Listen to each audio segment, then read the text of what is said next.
in office was the Eastern Corridor route.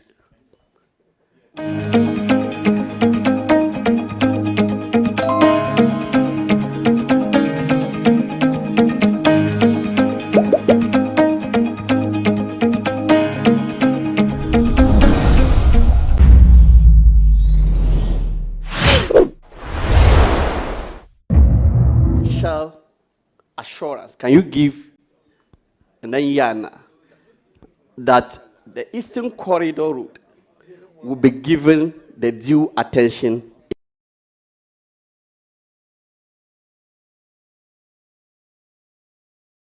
it deserves? Honorable members, let's remind ourselves that the appointment committee is not a government assurance committee. Mr. Chairman, thank you very much, Honorable Jofa, and let me also take this special opportunity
to extend my heartfelt that you can say that some of the kids have never seen a third road in their lives before.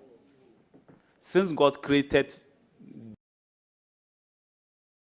that portion of the world, they don't know what a third road is.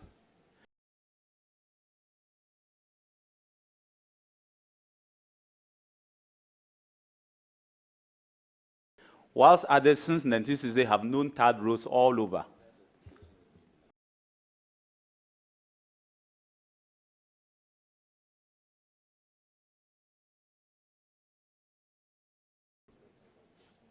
I want to find out from you, as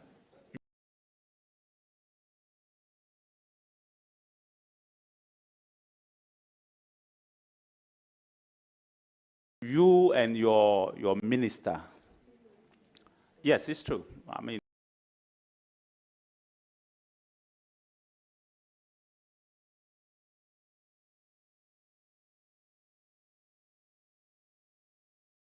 you can't do all the roads at once. You are continuing from what the previous government left off.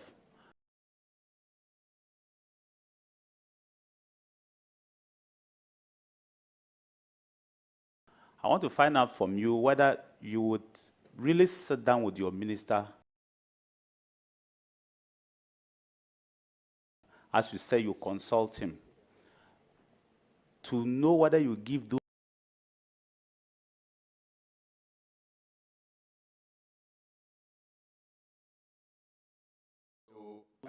I will go back to the answer that I gave earlier, that I have every confidence in my minister, and I'm sure that based on all the information available to him, he, together with the government, will prioritize, roads that ought to be prioritized. And you are right that it is sad that in this era, in this age, we still have districts that do not have any road that can be described as a tar road, as it is often called in the local parlance. it is indeed sad. And I made the point earlier that even when you look at the road network that we have currently, I understand an audit is ongoing, it's not completed yet, about 134,000, and about 72% of that is untarred, is unpaved. And so we should tell you that we still have a lot of work to do,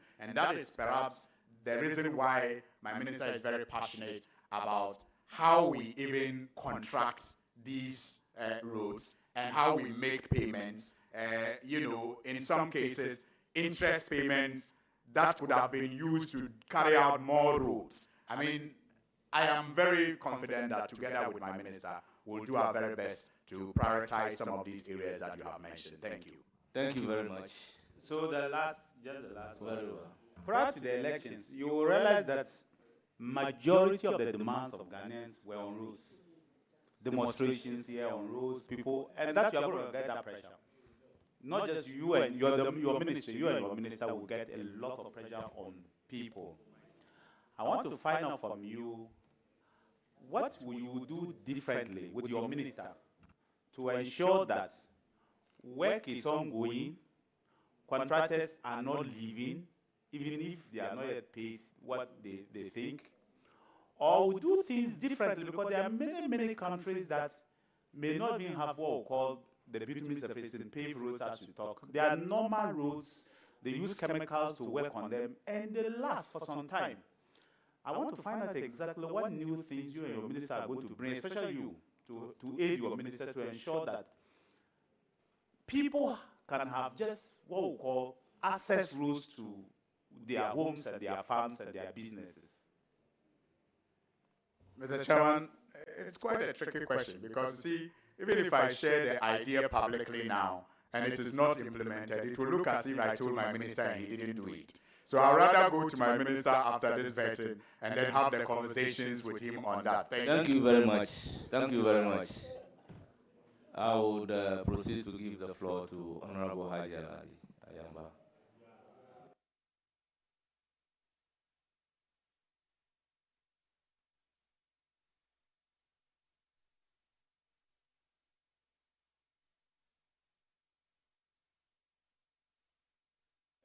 Thank you, Chairman. You know, it's very interesting. Now, people were here saying he's talking too much, he's talking too much. Daguma man. 1, a teacher by profession. 2, a radio presenter, for that matter, a journalist. 3, a politician, for that matter, an MP. And you want him to talk short? Huh? But there's someone looking at me with one eye. Let me turn this way. I've got so many of them. You see, when your Queen Mother is talking, everybody becomes quiet. Anyway, I'm here. Congratulations. Thank you very much. Congratulations. You know, I have never doubted your competence. Right from when I met you personally, interacted with you, your activities and what have you. So I know very well. I will not wish to ask you any question because my question with you, you know where it will be discussed. Eh? Do you want me to say it for everybody to hear? Convili. At 1 a.m. in Convili, when we are all ready. So I will say congratulations, and the mantra comes, bye-bye. Mr. Chairman, Thank you very much. Mr. Chairman, if I could acknowledge, with your permission, my sweetheart's comments. She didn't add that. She, after interacting with me, also fell in love. Please be reminded that saying your sweetheart may be offending some people here. I'm guided, Mr. Chairman, but I will be putting up a house for her in Customary, which is part of my constituency, so that we can have that conversation. But Mr. Chairman, she's right. You see, my profession makes it difficult for me to be brief. After broadcasting for 10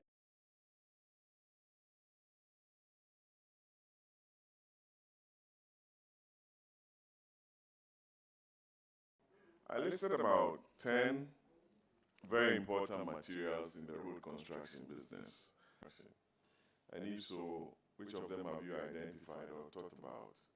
Thank you. Mr. Chairman, in line with being asked to be brief, let me just say that we'll be guided by the engineers at the ministry and those who know these materials better. Thank you. Very much. Any further question? So does it mean you haven't talked about any yet?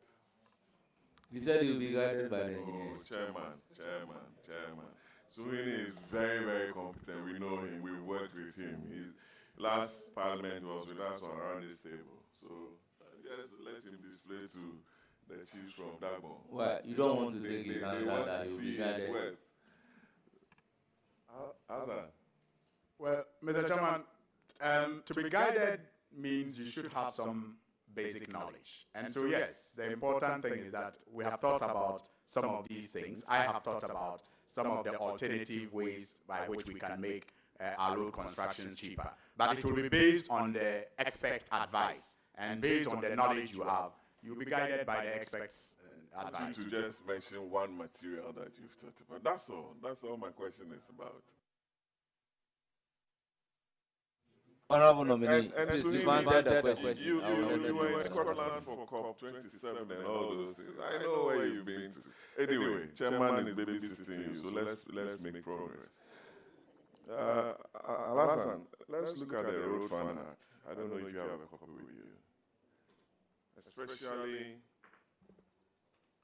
sections as amended.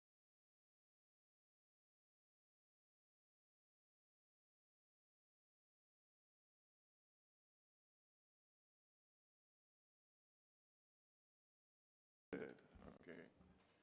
537 as amended. And the long title, as you look for it, I'll read to you. An act to establish a fund to be known as the Road Fund to finance routine and periodic maintenance. Alaji, you can listen, it's very straightforward. Don't worry yourself. And if you look at section 2:1, is to finance routine, periodic maintenance and rehabilitation of public roads in the country. And the fund shall also be used to assist metropolitan, municipal, and district assemblies in the exercise of such functions. Blah, blah, blah. In time past, funds dedicated to this fund called the Road Fund, I believe the municipal assemblies, the MMDCs, they haven't seen the use of those funds. Decisions are taken in Accra, they sit in their districts, a contractor will come and be patching roads and doing routine maintenance work. I believe with how strong and passionate you are, you look and redirect the use of the road fund in accordance with the objects as stated under this law. Yes, Mr. Chairman, I think your observation is correct. It has been the case over the years, and I find it quite unfortunate. Because if you look at even the history of the Department of Urban Roads, it used to be under the local government ministry. And one would have thought that their collaboration would have been tighter because of this history. But unfortunately, you find out that these district urban road offices, when maybe funds are made available, sometimes even they themselves are not informed about it. They also see contractors from elsewhere come and start doing road patching, like you have said. But I am very confident that my minister will have the right briefing and will give the correct directions for all of us to support for the implementation of same. Thank you. I don't have a follow-up on that question, but let me go straight to the last question. Alaji, there are a lot of real estate companies in this country.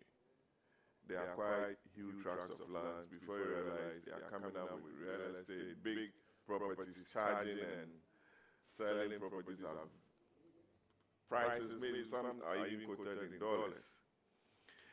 They will fix the roads around the community, but they will say, oh, let the Ministry of Road come and fix it because we pay taxes.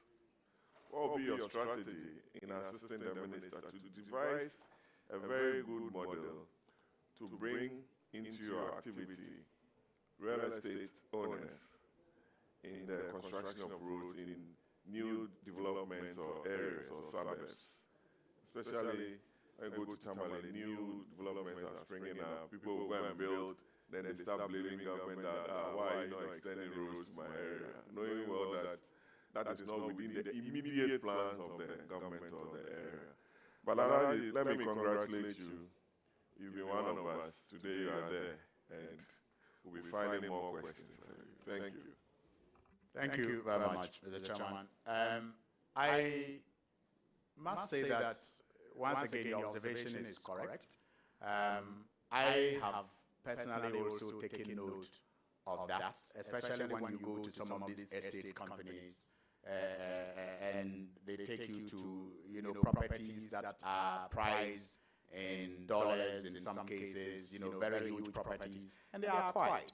And people who acquire them live there. But like you indicated correctly, roads to those properties, remain undone. And that is why there's a need for us to broaden the conversation around how to work together to fund road construction in this country. And if you took notice of the reference to public roads, in the use as it was used in the Act, perhaps there's an indication, or there's an indication that we can have private roads. And if that conversation that we are talking about is had, especially with all stakeholders involved, we will be able to do more roads than we are currently doing, only depending on GOG funding. And that is why I am quite confident that this new regime will explore other ways of making road construction cheaper and owned by more stakeholders participating and contributing for us to reduce the deficit of roads that we have in the country. One of the other problems, and I'm ending with that, is the land tenure system that we have in this country. I mean, it makes it very difficult for us to have service lands, as is the case in some other countries. Where maybe government owns the tract of lands and can even service the area by providing roads, providing electricity, providing water before the lands are even sold out. But our case is that people put up these infrastructure developments, and then utilities now have to chase, those developments. So it's a broader conversation that we should all have as a nation and decide how to tackle it. I thank you. Thank you very much. I will proceed to give the floor to Honorable Akwakurugu. Thank you, Mr. Chair. Congratulations, Alassane. I have no doubt you are going to be a good assistant to the minister. Mine is just one. Our attitude towards maintenance is worrying. What are you going to bring on board after we have a good road constructed, and then a few years to come see potholes? What are the measures you are adopting to bring on board? Thank you. Thank you, Mr. Chairman. I think it's for me, it's an issue of discipline, as a people, because the road ministry has a unit that is responsible for routine maintenance. And I'm sure funds are allocated every now and then. And that is why I am excited that my minister is one disciplinarian. I mean, his 6 o'clock is his 6 o'clock. In the last parliament, we all used to tease him with how sometimes he will be the only person sitting in the chamber waiting for Speaker at 10. Because Speaker, adjourned the House to 10. And discipline starts with one's ability to be punctual. And I am very confident that he will lead us in ensuring that we direct this routine maintenance works that are supposed to be carried out already by the ministry to addressing this issue that you have correctly identified. Thank you. Thank you very much. Mr. Chairman, I'm done. So congratulations. Very well. Let me borrow Ajala's words. Bye-bye you. Thank you. Alaji Oman. Thank you, Chairman.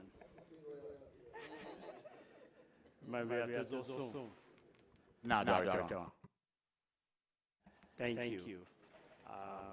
I want to congratulate you on my behalf and on behalf of the All Ghanaian Association. We are so proud of you, and we wish you well, and may Allah continue to guide you. Thank you. I'm most grateful to our chairman. Thank you very much. I will give the floor to Deputy Minority Leader.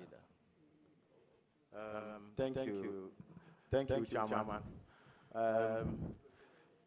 Chairman, that's my nephew. He will argue, but if he argues, maybe his vet will go to the government. I have to invite family members to testify. I congratulate him. Chairman, my questions are just going to be based on how I have been able to raise my nephew, his competence. And my questions are going to be based on questions he has asked previous nominee.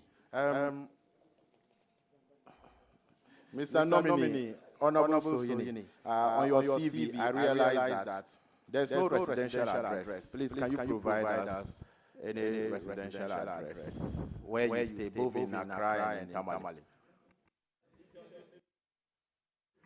Mr. Chairman, for the record, he's my younger brother and he knows our house. He can put the address there.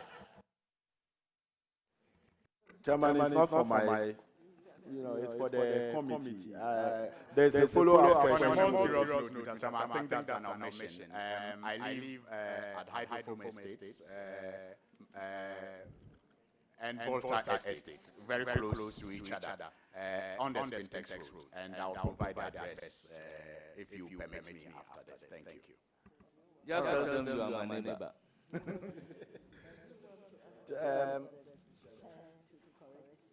Chairman, Mr. Chairman, I thank you for that. I didn't know if I was permitted to disclose the location of your house, but the truth is that we live on the same road. In fact, it's a walking distance. Thank you. I'll provide that.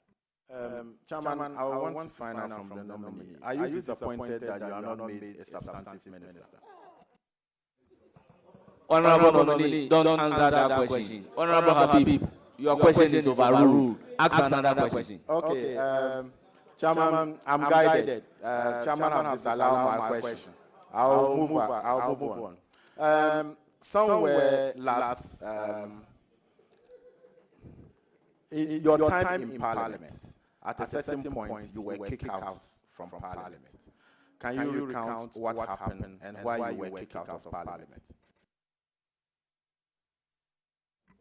Mr. Chairman, even though you have overruled the question, I must say that I am surprised, not disappointed, that I am even considered among the 60 few to serve this country. It's a privilege, and I thank His Excellency the President and my party. Honorable Nominee, once the question has been disallowed, you don't. I'm sorry, Mr. Chairman. I'm grateful that I'm grateful, but I just thought that I should put that on record for mischief purposes. I know my younger brother, and I know what he can do, and it can go against certain factors. So I just thought that I should put that right, even though we've overruled it. Because I know the mischief he can do with that question. Thank you very much, and I apologize. But Mr. Speaker, Mr. Chairman,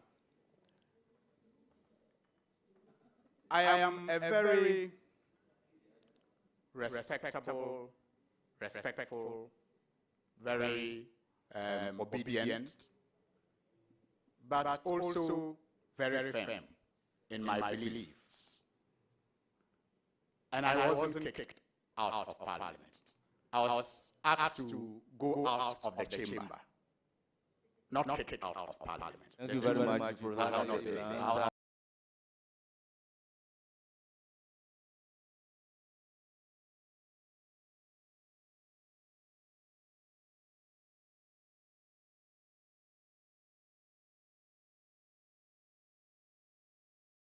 I had to go out. You've never been kicked out. Never. Thank you. Well, Mr. Chairman, I think it was a day that the Right Honourable Speaker, the Deputy Speaker, as he then was, Honourable Jose Owusu was in the chair, and there was some disturbance, like it usually happens sometimes during parliamentary proceedings. And perhaps he thought my voice was louder than everyone else. And maybe it is a gift of God. Sometimes when I was on radio, I met people who were surprised to notice how small and young I looked, even though my voice was that thunderous on air. So I get unfortunately caught up, by unfair assessment and judgment sometimes, perhaps because of my voice. But it has also given me a lot of opportunities, so I'm not complaining at all. So I think on the day my voice was louder perhaps than my colleagues, and he was not happy with how loud my voice was, and he asked me to leave the chamber. Thank you. Mr. Chairman, have you regret this action that led to you being asked to leave the chamber? Which action? The voice being loud? Chairman, you are the first Deputy Speaker of the 9th Parliament. And then if a member is asked to leave the chamber, it has to be to certain decision that the Speaker has to arrive at. So I just wanted to find out from the nominee whether he regretted those actions. That led to well, I would, Honorable Habib, I would advise you to veer off that particular line of questioning in order not to open the door for the nominee to be attacking the integrity of the former first Deputy Speaker. Okay, Chairman, I'm guided. In your CV, you mentioned the language spoken and written. I don't know whether it is in any particular order. You said English, Dagbani, and Twi. Is it in any particular order? And if so, why would English come before Dagbani? No, it's not in any particular order. Thank you. You said you are a proud Dagomba, and then you are from Tamale. You are the MP for Tamale North. Why is it that this all-important day for you, you haven't dressed to depict the Dagomba man in you and our culture? Why did you choose to dress this way? Honorable member, the question is overruled. Ask another question. Chairman, then Mr. Nominee, when Chairman overruled my questions, because you are my nephew, I don't want to litigate. I will obey rules, because if you look at your minister is from the Volta region, you are from the northern region. From Bisco in Tamale, all the way to Daboya, the bridge, that is from Sanarabu Tamale South through to Tolong Constituency to Daboya, Mankarabu. Would you consider an emphatic overlay on that stretch if you are given the nod, as it will help as it connects 4 vital constituencies along the stretch? First of all, Mr. Chairman, I don't have the capacity to make that consideration. So when I get to the ministry, I'll be advised accordingly. Thank you. Thank you very much. Okay. Do you think buying government land is criminal?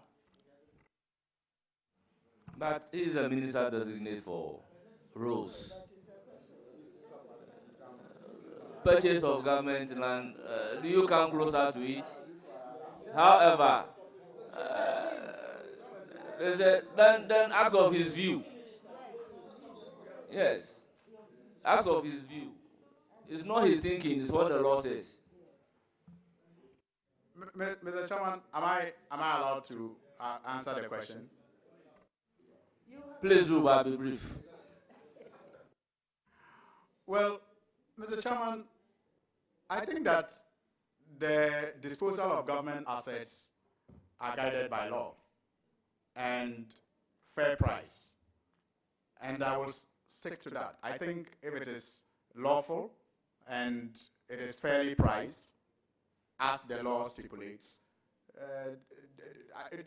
what I think doesn't matter, because you asked if it is criminal. What I think doesn't matter is the law. Thank you.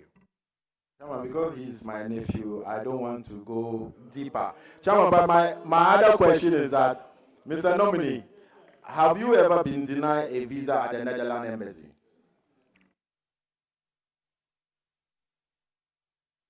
Well, Mr. Speaker, I like the fact that he keeps, emphasizing the mistaken point that I am his nephew. But if an uncle can treat you like this, then you don't need a relation at all. But the truth, however, remains that he's my younger brother.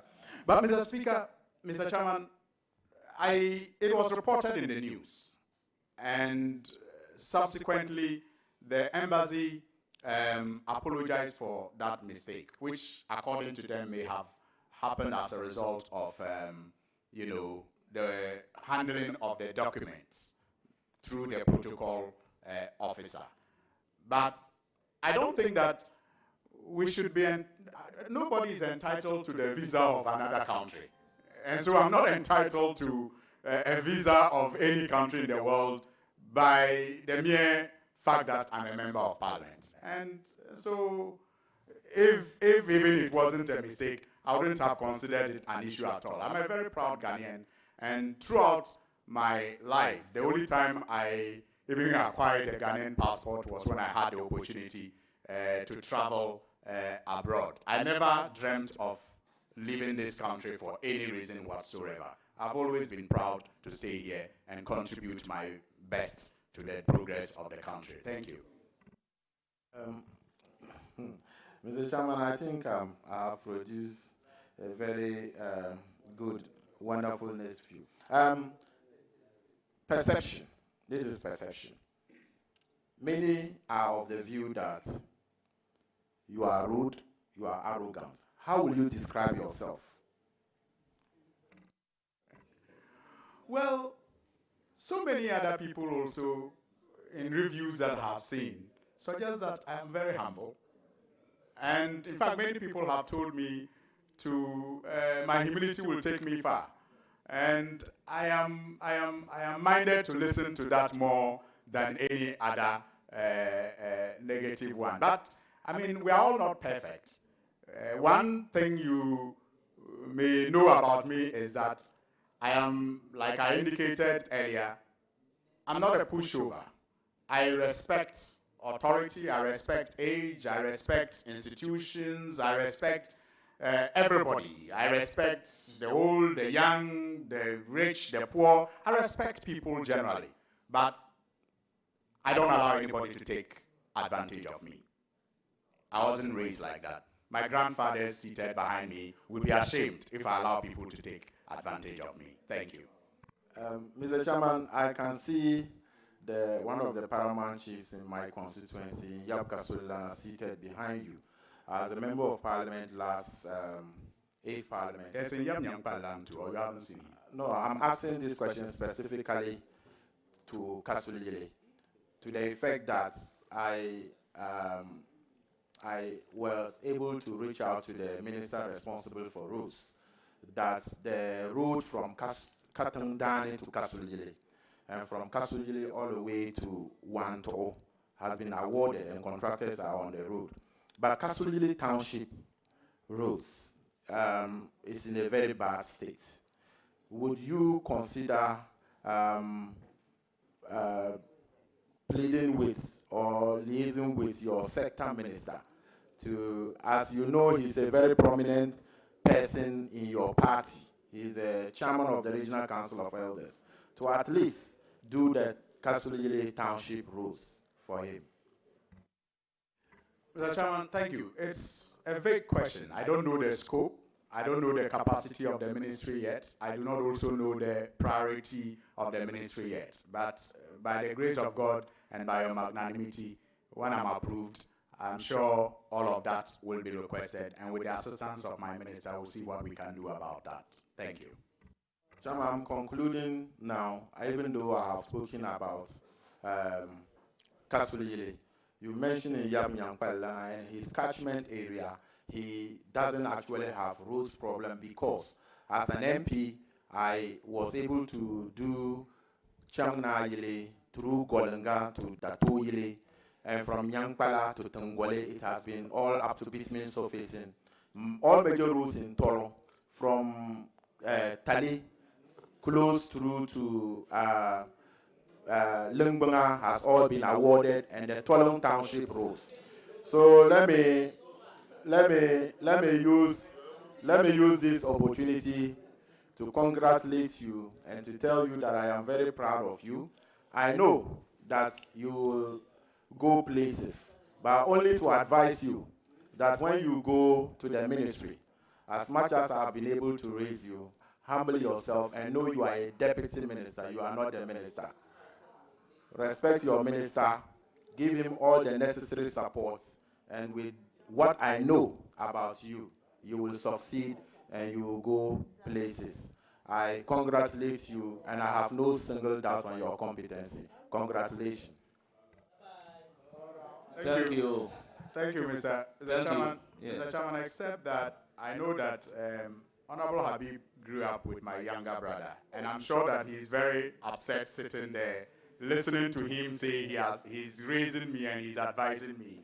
He grew up with my younger brother in the same house, and I watched them grow as my younger brothers. And I'm sure my younger brother will be very upset watching him say that he's raising me and he's advising me. But his, pieces of advice are useful. It doesn't matter how old he is. I take that, in good strides. But I just want to point out to him, when he talked about the roads in Nyangpala, that I was appalled when I drove into Nyangpal Lane's palace. And to have him say he has done all the roads in Nyangpala, I am surprised, because the roads leading to Nyangpal Lane's palace is a shame.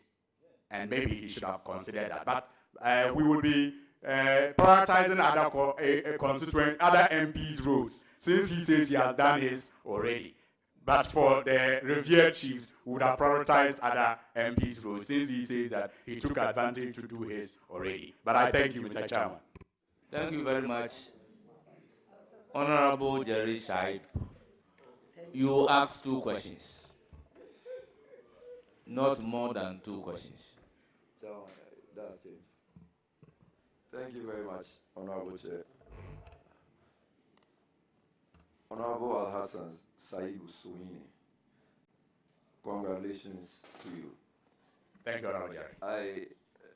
Just as part of my observation, I've seen that you were once awarded the Northern Excellence Awards, Most Promising MP 2019. That's correct? That's correct, Mr. Chairman. Very well. Good to know. Mr. Chair, so my first question. Over the period, I've seen that most medians, when you are driving, are overgrown with weeds. I've also seen that a lot of billboards or signposts are also not properly or appropriately erected at the right places. I've also seen that there are a lot of potholes.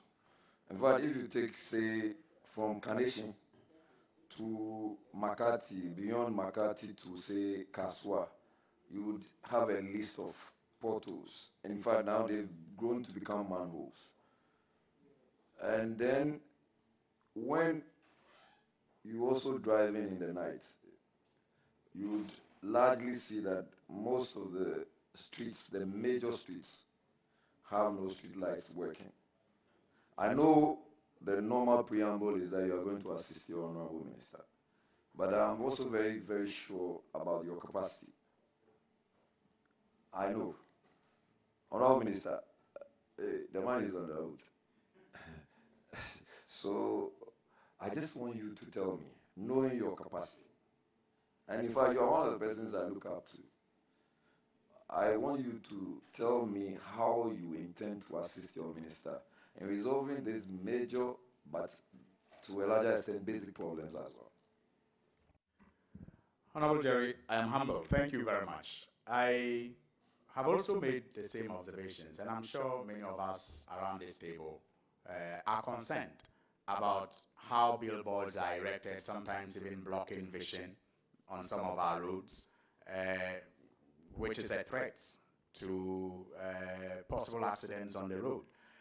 How the potholes in some cases, like you have correctly described, are manholes, and they have created accidents. In some cases, some of the traffic situations that you even see in town are caused by these potholes because they slow vehicles down and create vehicular traffic. So these are genuine problems that we are faced with.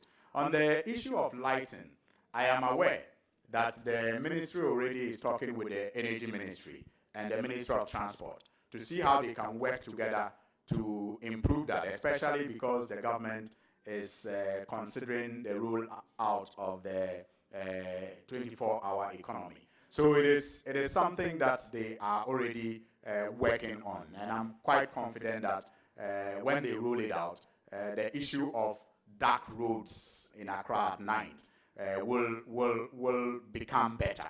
But we need to focus more on routine maintenance when it comes to the potholes, and also prioritizing where those routine maintenance go to. Well, as for the billboards, I think it's an issue of local government authorities. The assemblies permit those things, and they also have the power to remove those things. And I'm sure maybe working together as stakeholders that are all interested in improving safety on the roads and giving drivers quality experience when they use our roads, we can work together to do better than the situation currently, than what we have currently. Thank you. Mr. Chair, it's just a follow-up. So I think we left out the issue of the weeds and whether or not, because I know that you may come in to say that maybe the MMDAs or MMDCs are, but when you ask them, they will tell you that the Ministry of Roads give out that as some sort of contracts. And so they are always waiting for the ministry to do so. And that if the ministry does not do that, they also do not take any steps. So I just want to know, and if you can give us any assurances. You are right. I didn't highlight that, but it is true. I mean, during the briefing that I went through, I noticed that the ministry, through the urban roads and feeder roads, I think it's feeder roads more, give out these contracts for clearing of those weeds. And apart from the briefing, I'll tell you that in 2016, I have the experience of, helping, my community when I was campaigning in 2016, helping the youth, because the urban roads through the municipal assembly at the time awarded these contracts to clear, roads that were overgrown, by these weeds. And I haven't experienced that for 8 years. I've not seen youth in the constituency, being given this opportunity to weed around these roads for the token that the ministry used to pay to these youth groups. And perhaps that is the reason why the situation has gotten out of hand. And we may have to look at how to push for these contracts again to be awarded for those weeds to be cleared. Yes, I agree with you. The ministry has that responsibility, and I experienced it in 2016. But for 8 years in my constituency, I didn't see anybody doing it. Thank you for bringing my attention to it, Honorable Jerry. I'm grateful. Mr. Chair, my second question. So, functionality of traffic lights. There are some traffic lights which have not worked for decades. And these are major areas that we always have vehicles knocking down people, and there are always fatalities. I have a place in my constituency called the Broadcasting Junction. The traffic light has not been functional close to 11 years. There have been several knockdown of pupils. When I asked, I was told that they made several reports and there have been several follow-ups, but there is still no traffic light. What I've also seen is that those traffic lights which are standing have always been a problem, or have largely been problems. and I'm sure you've traveled wide. Would it be a suggestion you want to give to your Honorable Minister, since you are going to be assisting, that we may have to start hanging traffic lights at the very top, and also be checking on vehicles that are traveling from far and near, that are normally overloaded, to the extent that they pull some of this, whatever, road signs down and the traffic lights down? Is this something you may want to consider, please? Yeah, I agree. I mean, in some cases, I've even had to intervene when I wasn't even the deputy minister yet, where vehicles knock down these traffic lights and then they want to run away. They don't take responsibility of fixing it. But I think that working with my minister, advised by the engineers at the ministry, based on the best approach to fixing our street lights and to getting maximum benefits from it. Thank you. Thank you very much. Thank you very much. I wish you well. Have the floor. Chairman, let me thank you so very much for the opportunity. It was awesome. The Chairman is supposed to be my senior brother. In fact, he's not supposed to. He's my senior brother. But in the last Parliament, His Excellency John Dramani Mahama, the President, came to the caucus and referred to him as the youngest in the caucus. And he has been trying to claim it, but he remains my senior brother. Fire. Thank you. Now check out to the Hajj around fine. Inshallah. Let me take you back to, while appreciating the fact that you are an assistant pursuant to Article 79(1) of the Constitution, I just need to draw you back on a few things. There are 4 major bridges currently ongoing in the north: Daboya, Dalong, Yape, and Bupe. These are very critical bridges. I know your minister alluded to that the last time. Funding is purely government of Ghana.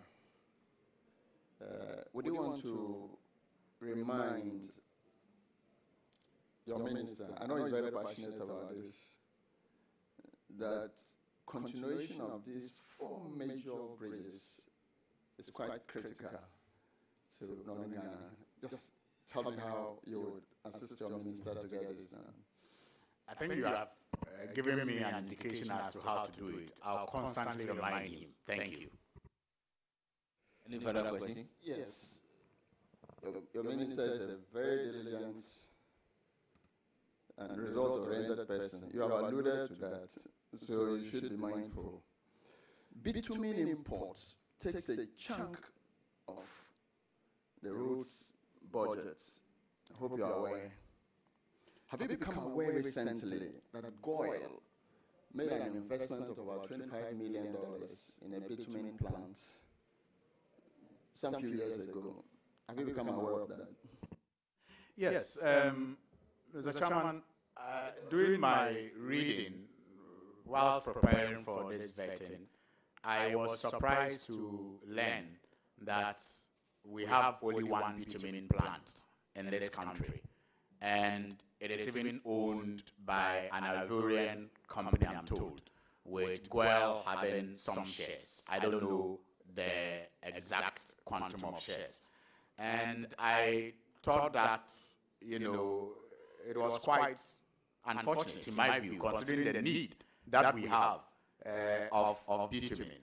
And there is also Sky Construction also, that also imports some. That is one of the lead importers. But I think that it is an opportunity. Yes, that's maybe many businessmen can consider. And since we have a greater need for roads, it is a ready market. And I know that GoIL has some shares in one company that is owned by an Ivorian, that is Ivorian, I must say, that is currently producing bitumen, and it's the only plant in Ghana. Thank you. Would you follow up on that? Would you assist and encourage your Sector Minister for local participation in that bit of the industry? Absolutely. That is why I said that I think it's an opportunity for businessmen who want to get involved in setting up such plants, given the need that we have in this country. Thank you. Let me wish you very well in your new role. Thank you so much, Mr. Chairman. I'm most grateful, sir. Thank you. It's now the turn of Honorable George Kwaku Lukete.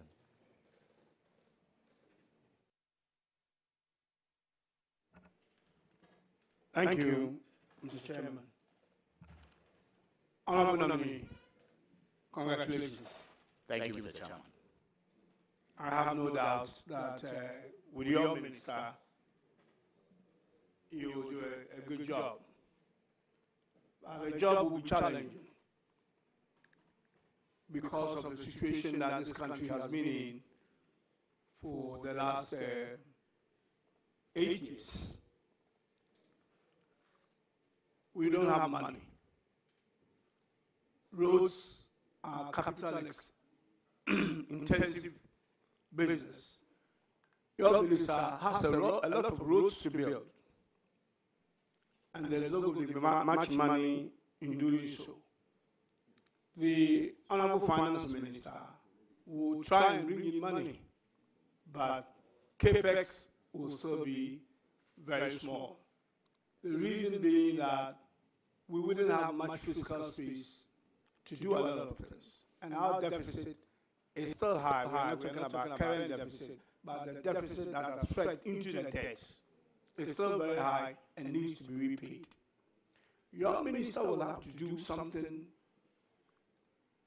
extraordinarily different from how that ministry, basically how it's been managed in the past.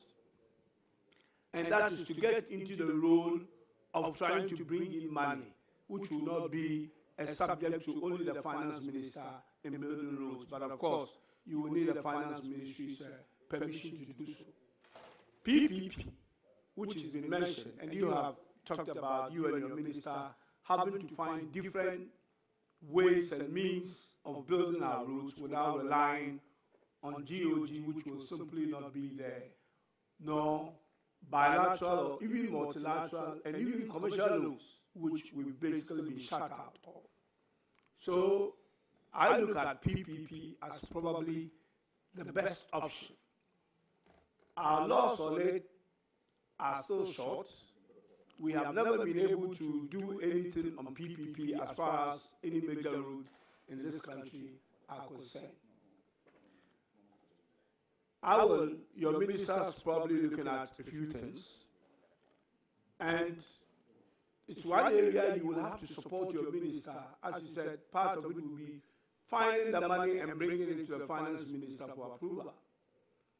And PPP, which is obviously a partnership of government and the private sector, will be critical.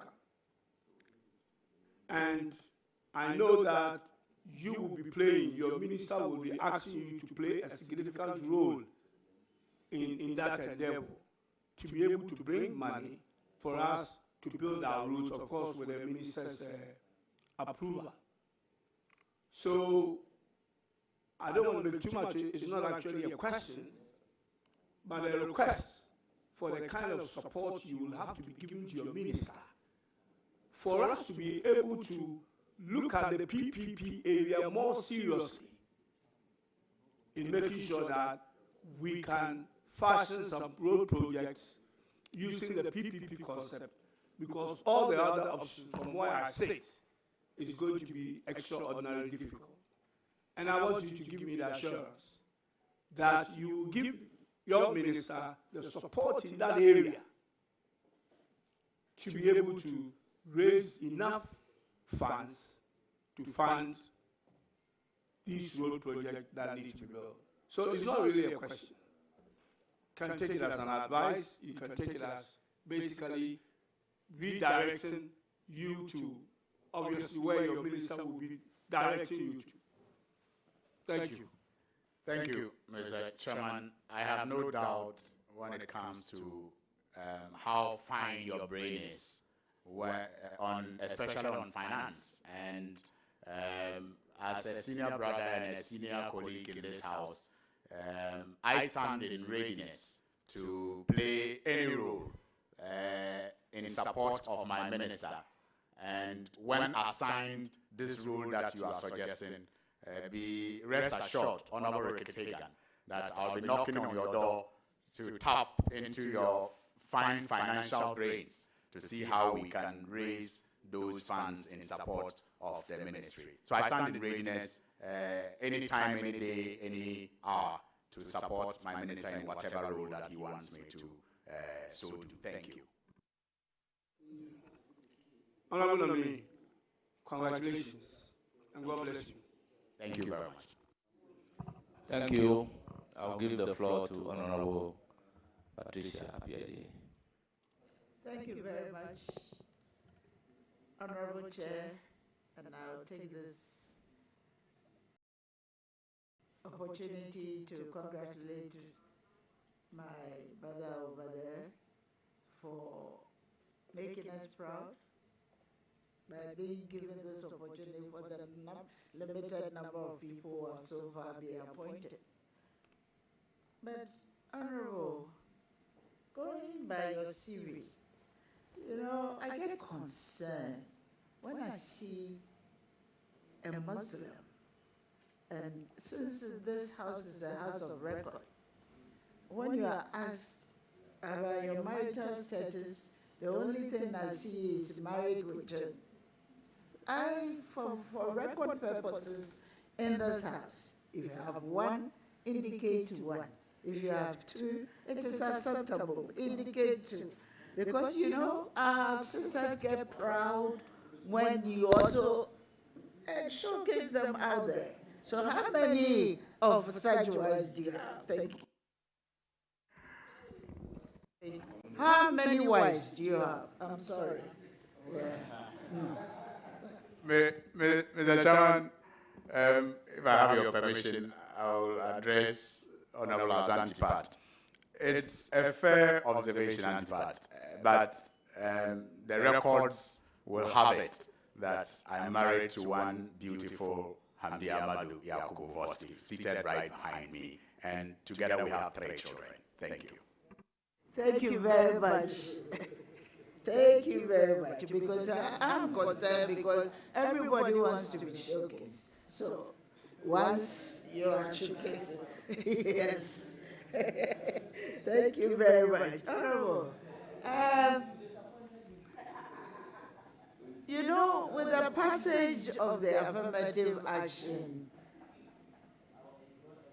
bill into law, I'm concerned about one thing. Your minister is said right mind, and I want to find out from you that the road construction sector is male-dominated, with very few women in engineering, construction, and leadership role.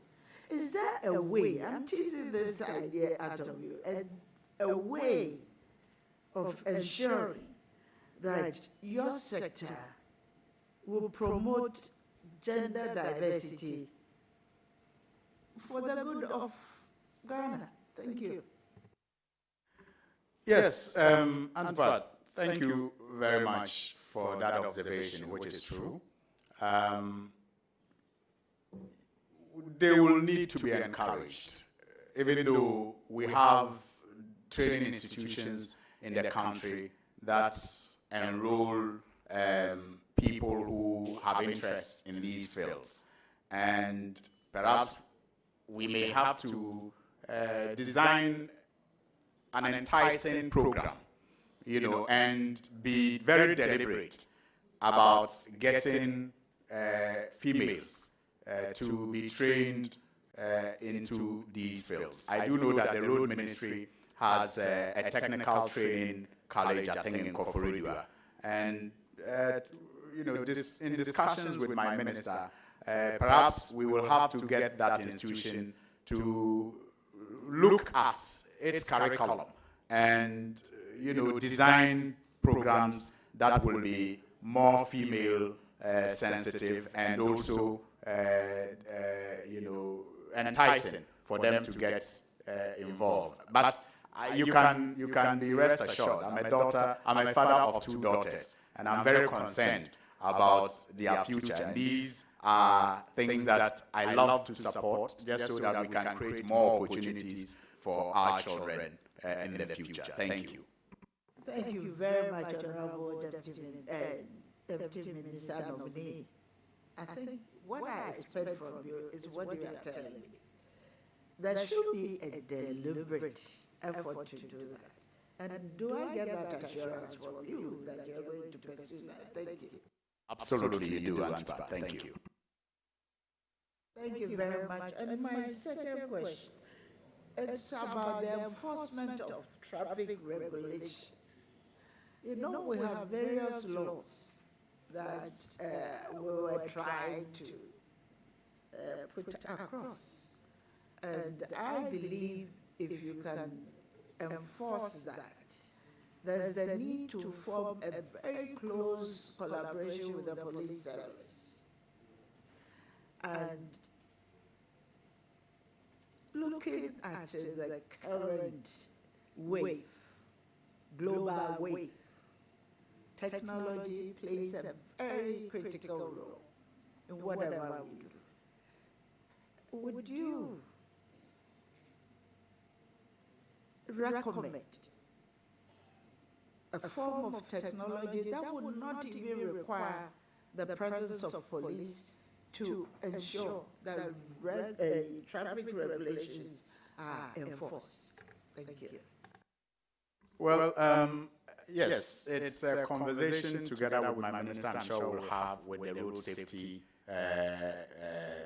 Authority and the MTTD.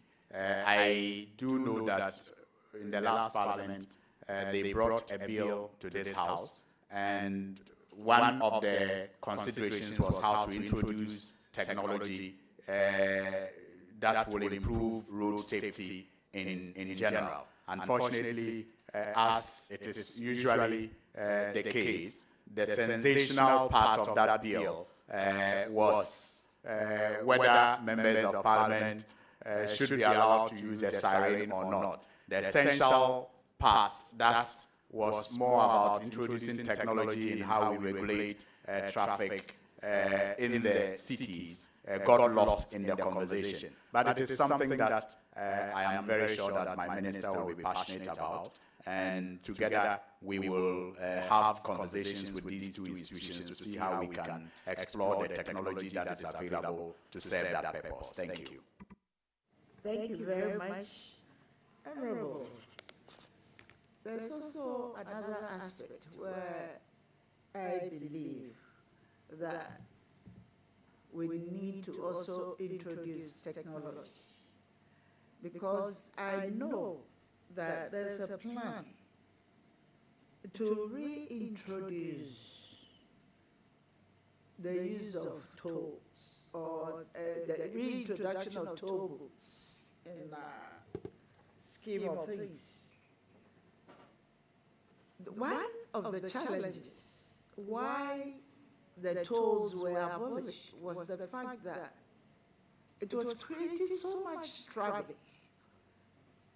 Traffic that was something that people could not understand, especially on the Tema motorway. If you anticipate reintroducing this toll, would you recommend to your minister the introduction of a technology that will ensure facilitation of the movement of traffic? Thank you. Well, Mr. Chairman, I'm sure it was an oversight. The intention of this government is not to reintroduce toll booths, but to reintroduce road tolls. Road tolls. They are different from toll booths. And the minister only last week, already indicated that he's on the road to doing exactly what you are asking for. The ministry issued a statement stating clearly government's intention to procure the services of any company that was able to demonstrate ability to help the ministry roll out a technology-driven roll toll collection, in this country. And so I think the minister is already on course, and I stand in readiness to support that cause. Thank you. Thank you very much. You, Honorable Nominee, you appreciate that currently the road deficit in Ghana is still very high, especially in the rural areas. And most of the rural roads are in a very deplorable position. If given the nod, how are you going to assist your minister to ensure that for the flow of agricultural products, you always ensure that the rural roads are well managed and motorable? Thank you. Mr. Chairman, both the minister and my minister and I come from, we represent rural constituencies. And so we are very well aware of the critical need for the unpaved roads to be regularly shaped for use of especially our farmers. And I'm quite confident that he will need no reminder at all to prioritize that. Thank you. Thank you, Honorable. But I was expecting one answer. Because in Ghana, we have paid so much money to bring in drip machines, where every district has a machine to ensure that the roads are motorable. If you don't have that one in mind, I believe that that will be a very, what will I say? It will be an unfortunate issue of not deploying those machines to ensure that the roads are motorable. And if you don't have that eye, then that will mean that our pending budget will not take care of how to resource those or provide the necessary fuel for those machines to work. So that is my expectation. If you have any other plans apart from that one, could you please let this committee know about that? Thank you. Thank you, Mr. Chairman. I wasn't speaking of plans, I was speaking of prioritization. And I made the point that because we both come from rural constituencies, we need no reminder to prioritize the need to reshape these roads and to make them motorable for especially our farmers and our community members in that area. But in terms of the use of the drip machines, I do know that this government intends to put them to very good use. I know that there are plans to even integrate them into the routine maintenance works of the Ministry of Roads, working in tandem with the district assemblies. So this government will not let those machines go to waste at all. There are engagements that I am aware of that have led to the appointment of very hard-working people to ensure that these machines are put to good use and to serve the people of Ghana. After all, they are paying for it. Thank you. Thank you very much, Honorable Nominee. I have no doubt at all of your capability. Those who believe that you are a champion of accountability and ensuring that jobs are well delivered. And in view of that one, I'll take this opportunity to once again congratulate you for your appointment as the Deputy Minister for Road, to go and support my brother, Honorable Agboja. Thank you. Thank you, Antipa. Thank you, Mr. Chairman. Thank you very much, Honorable Minister-designate for Roads and Highways. It is now my turn to ask you questions. However, I have promised the revered chiefs behind you, and they've also given me a promise As a result, I have no question for you. I have no doubt about your integrity to assist my brother deliver at the Ministry of Roads and Highways. I will then proceed to introduce your revered guests. Number 1 on the list is Mrs. Hamdia Amadu Yakubu Vasti, wife of the Honorable Alasan Soyini. Kasulana Yakubu Bukari, Paramount Chief of Kasuyeli Traditional Area. Na Bawa Mohammed, Nantom Paramonsi. Na Ziblim Abdullahi, Paramount Chief of Lamashegu Tamale. Na Yakubu Abdullahi, Sanerugu Paramount Chief. Na Mohammed Ibrahim, Paramount Chief of Nyankala, representing Yana. Na Alasan Mohammed, Paramount Chief of Chogu Traditional Area. Na Professor Abdul Rahman Isatu Banyamnina. Okay. Alhaji Abdullahi, Chairman, former Mayor of Tamale. Sheikh Tanko Ambaria Islamic Institution. Sheikh Lukman Bamba Institute. Na Abdullah Isa Madina Dambi na Dagbambi na. Okay, you are most welcome.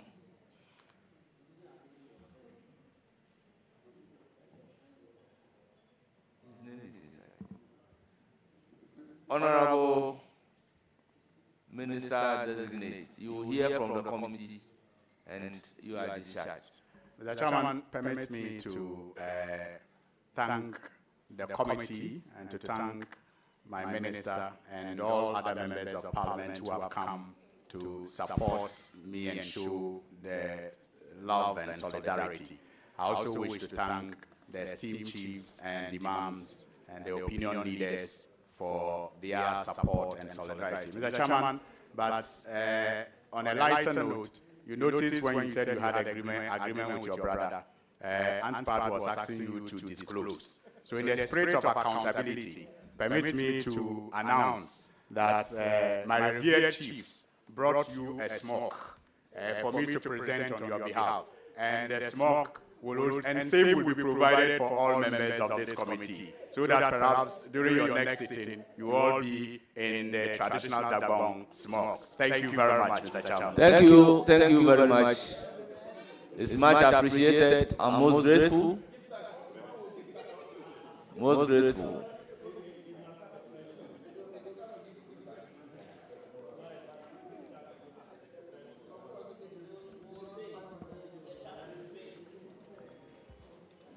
The next nominee.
Chairman, it is not my position that the particular ministers or MPs here are not going to be effective where they are appointed, or they are not going to be effective in their oversight duties. So the research behind that work was had over a period of time where it became clear. And I think even the Constitution Review Commission had the same finding when they went around the country that the reason why Parliament may not be as effective as we want them to be is because of the requirements on the President to appoint at least half of his ministers from Parliament, and that some of the MPs often, because of their working relationship with the President, find it difficult to hold him accountable or under the oversight. So it is not in respect of any particular MP here or other place, but it's the overall picture that was created at the time 10 years ago. Thank you very much. Any further question? We may want to have to put that off anytime we finish. So I guess you haven't conducted any research thereafter, but do you think that perception has changed? This is by way of follow-up, Mr. Chairman. Do you think that this perception has changed since you last did this research? So your question is, do you still stand by your intellectual view expressed in that article? Yes, I do. I stand by the intellectual view. My question. But anyway, let's go ahead. Yeah, so I do stand by it. Thank you. Any? Okay. Again, in your article, you also wrote that one of the factors that hamper parliamentary oversight. In fact, you listed two. The same article? Yes, the same article. You listed two things: corruption and conflict of interest on the part of MPs. Again, can you explain how you came by this, and whether it is still the case that corruption and conflict of interest hamper the oversight responsibility of MPs? Thank you, Mr. Chairman. As I indicated earlier, this research is also supported by other works which I've mentioned, the CRC report. If you ask me if I still stand by it, is that the question, whether I still stand by the... well, I don't have any research in recent times, so I'm unable to speak to what is going on now. However, I mean, as far as the research at the time was concerned, that was the position. By way of a follow-up, so you are saying that 10 years ago, this Parliament of Ghana was hampered by corruption and conflict of interest. And as a result, they were unable to conduct their duties as required by law. I think the article mentioned corruption, perception of corruption. And so I think when you read that section on this particular issue, it is more than simplifying it to mean that corruption, hampered the Parliament of the time. Like I said, it's research conducted over a period of time, and it was not in respect of any particular Parliament or MP. And so that is... But it was the body. That is the institution. So the institution at the time was hampered by corruption and conflict of interest. Yes, Mr. Chairman. All right. Mr. Chairman. Okay. I have so many. But anyways, let me ask this question, my brother. Do you think that the disposal of public assets, say, is criminal? Now, if your answer is yes, I will leave it there.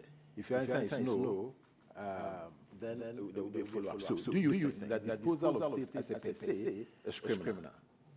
Thank you, Mr. Chairman. A crime is defined. It must be defined.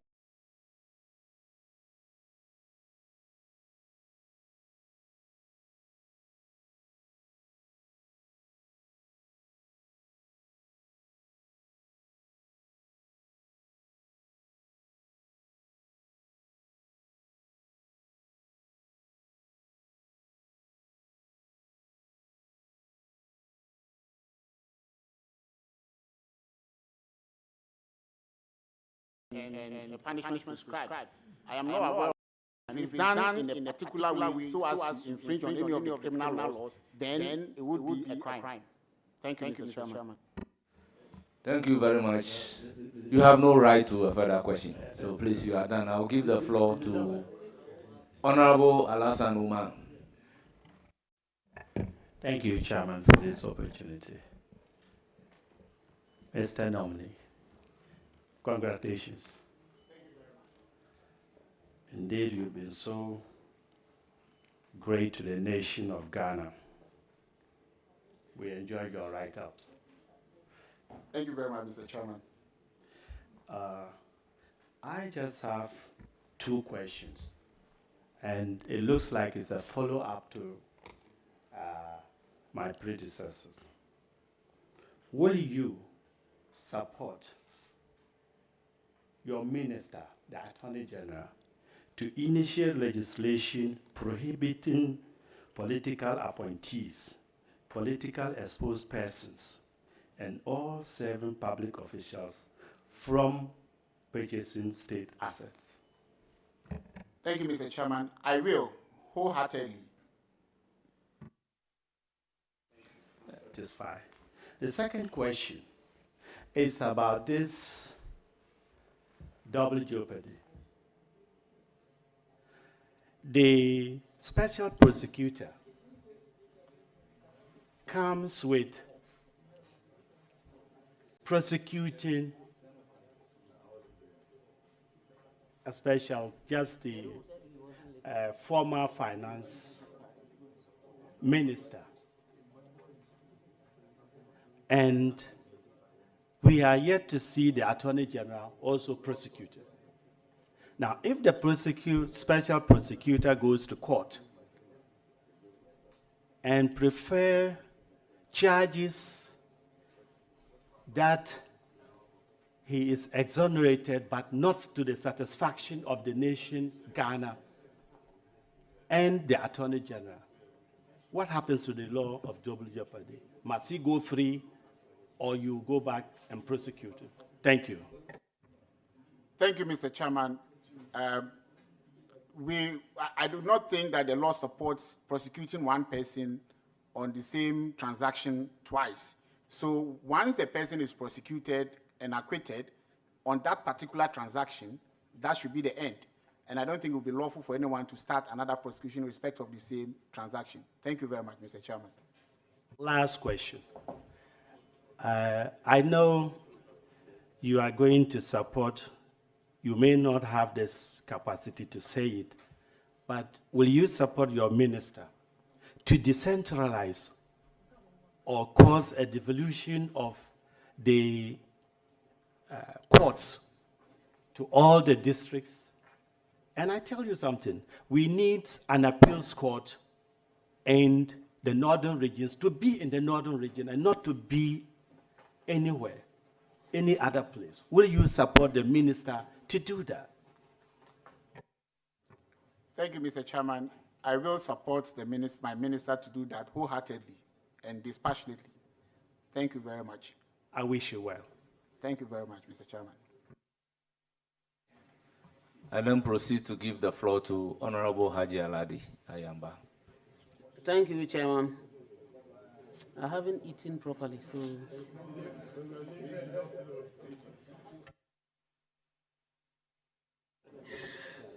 Okay, my brother, congratulations.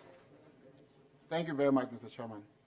I have observed one problem about most of the courts, especially, let me just generalize that our northern sector, especially the upper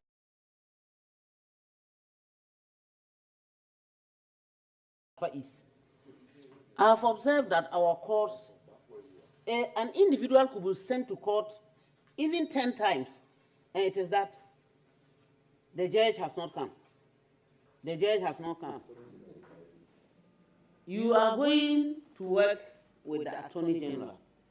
Most probably, you could be the one who will be carrying this responsibility up and down, because most of us will be able to approach you than to go to the main man. Will you suggest to him to ensure that at least lawyers, and for that matter, judges, are posted to basically, as you say, all the districts, and that we ensure that they have accommodation so that they don't run away, to enable us do justice to the justice system. Thank you, Mr. Chairman.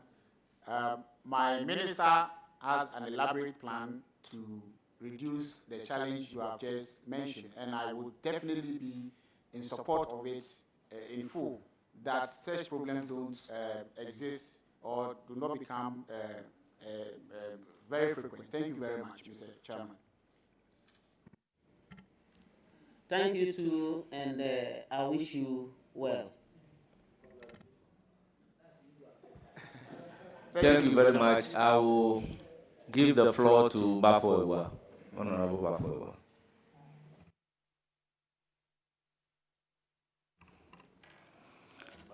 Congratulations.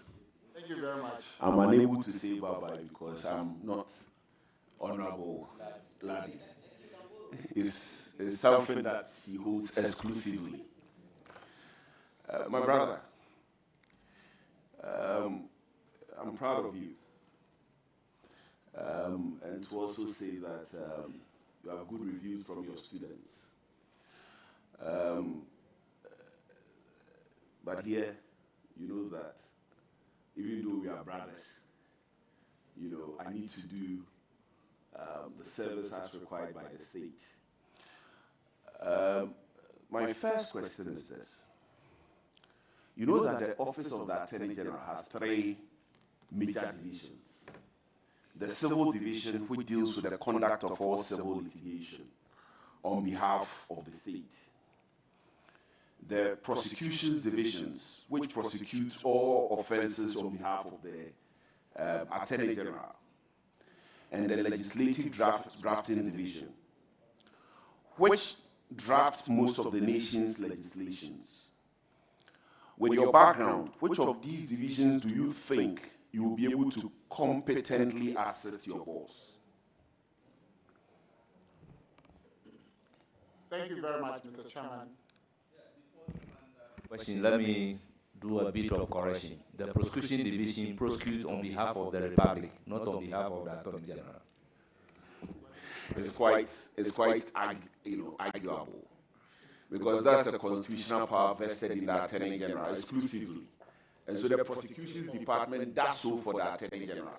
It's for the Republic. Justice emanates from the people of Ghana, and it is exercised on their behalf by the Judicial. So, please, that's why I said it's 125. I agree with you. I agree with you. So with your background, which of these divisions do you think you will be able to competently assist your boss? Thank you very much, Mr. Chairman. In all the 3 divisions, I will be able to competently assist my boss. Okay. Follow up. When I look at your CV, and this is a follow-up, when I look at your CV, you've been at the bar for 13 years, 6 of which has been schooling. 6 of which has been schooling. You were called to the bar in 2011. Then 2012 to 2013, a year after, you did a master's program at Cardiff. Then, a year after this master's program, you did another master's. So that's 2 years. Then for 4 years, you did a PhD program. So 6 out of the 13 years, you have been studying. When I look at your CV, I don't see your criminal experience. So if you say criminal practice experience, so if you say in all areas, I don't see your criminal practice experience. So can you please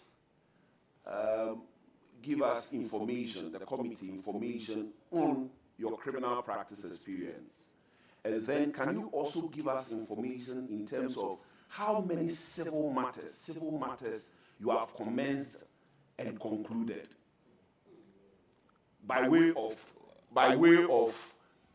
follow-up, because you said you'll be able to assist you in all 3 areas. That's why I'm asking you this question. Honorable member, you are a lawyer yourself. Is that not so? And you know, by our training, the training that you go through to become a lawyer, the training you in both sides.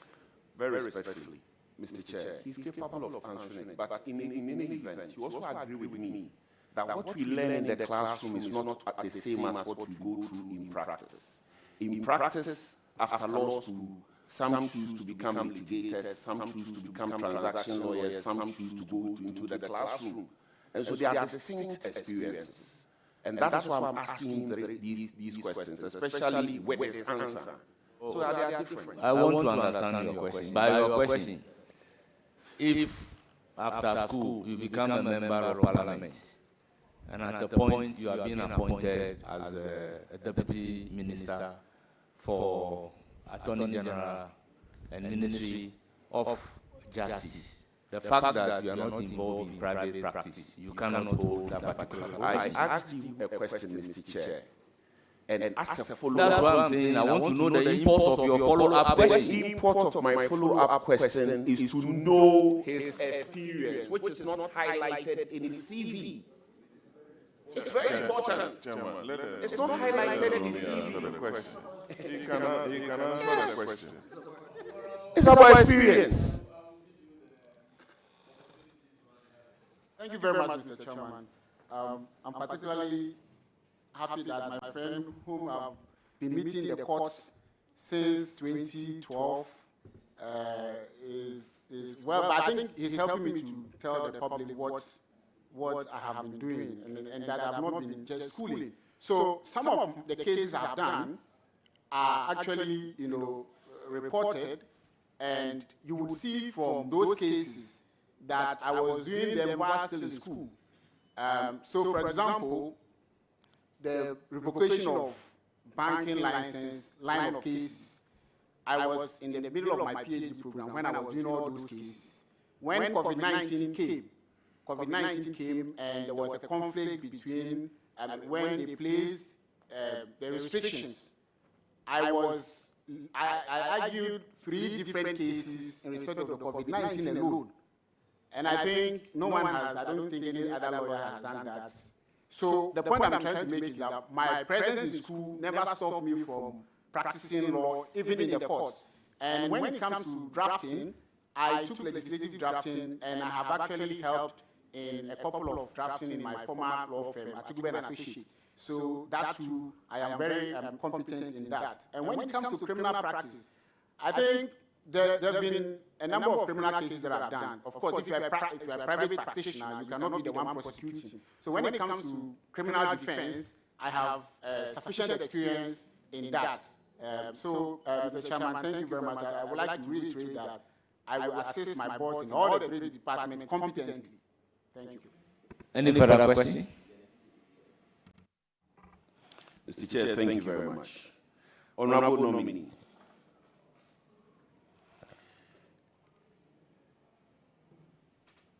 A fortnight ago, you were on Joy FM's news file.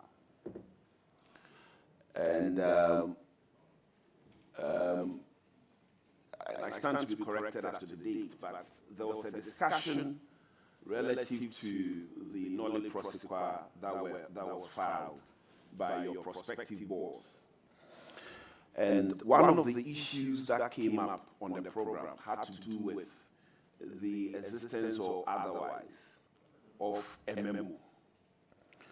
Your comment was to the effect that you have seen you've seen an evidence of the existence of the memo. Do you still stand by that comment? Mr. Chairman, I stand by the comment. As a follow-up, can you produce a copy of that evidence to this committee? Thank you, Mr. Chairman. I'm unable to produce that copy from where I am. My steering status will not allow me because I do not have custody of the evidence and I'm unable to produce it. However, if you approve me and I assume the official capacity, why not? Okay. So, by your answer, you saw it to the extent that you can only see. Be asking your third question.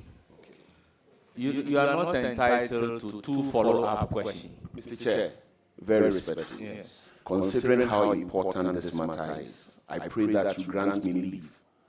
Leave is hereby not granted. Okay. Don't worry. So, from your answer, it is obvious that the evidence you are talking about is in the custody of the Attorney General, and that is where you saw it.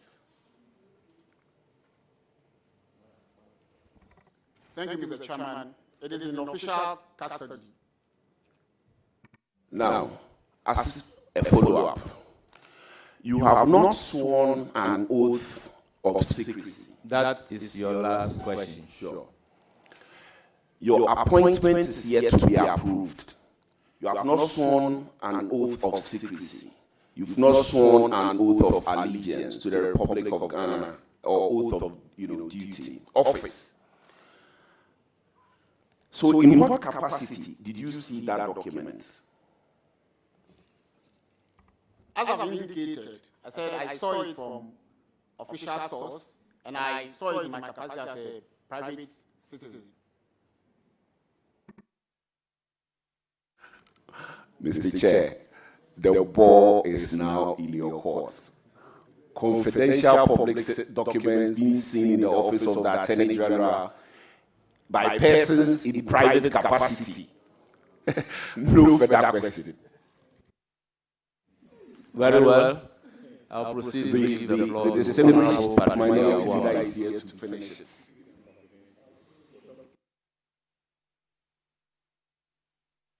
Honorable Patrick Yawama, you have the floor. You are not ready. Honorable Judicial.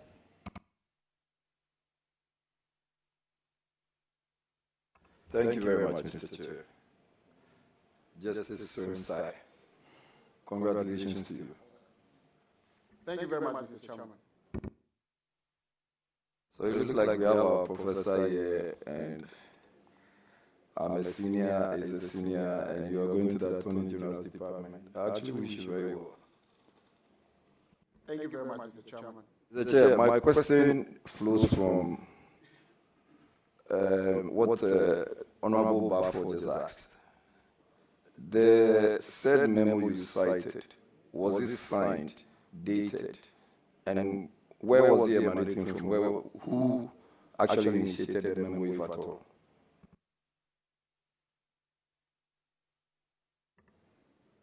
Thank you very much, Mr. Chairman. What I saw is an electronic trail of the memo. Thank you very much. I asked if it was signed, dated, and signed. Signed, dated, and referenced, sorry. So an electronic memo may not have the signature, but I like I said, I saw an electronic memo of trail of the memo. Thank you. Mr. Chair, there is a follow-up to this.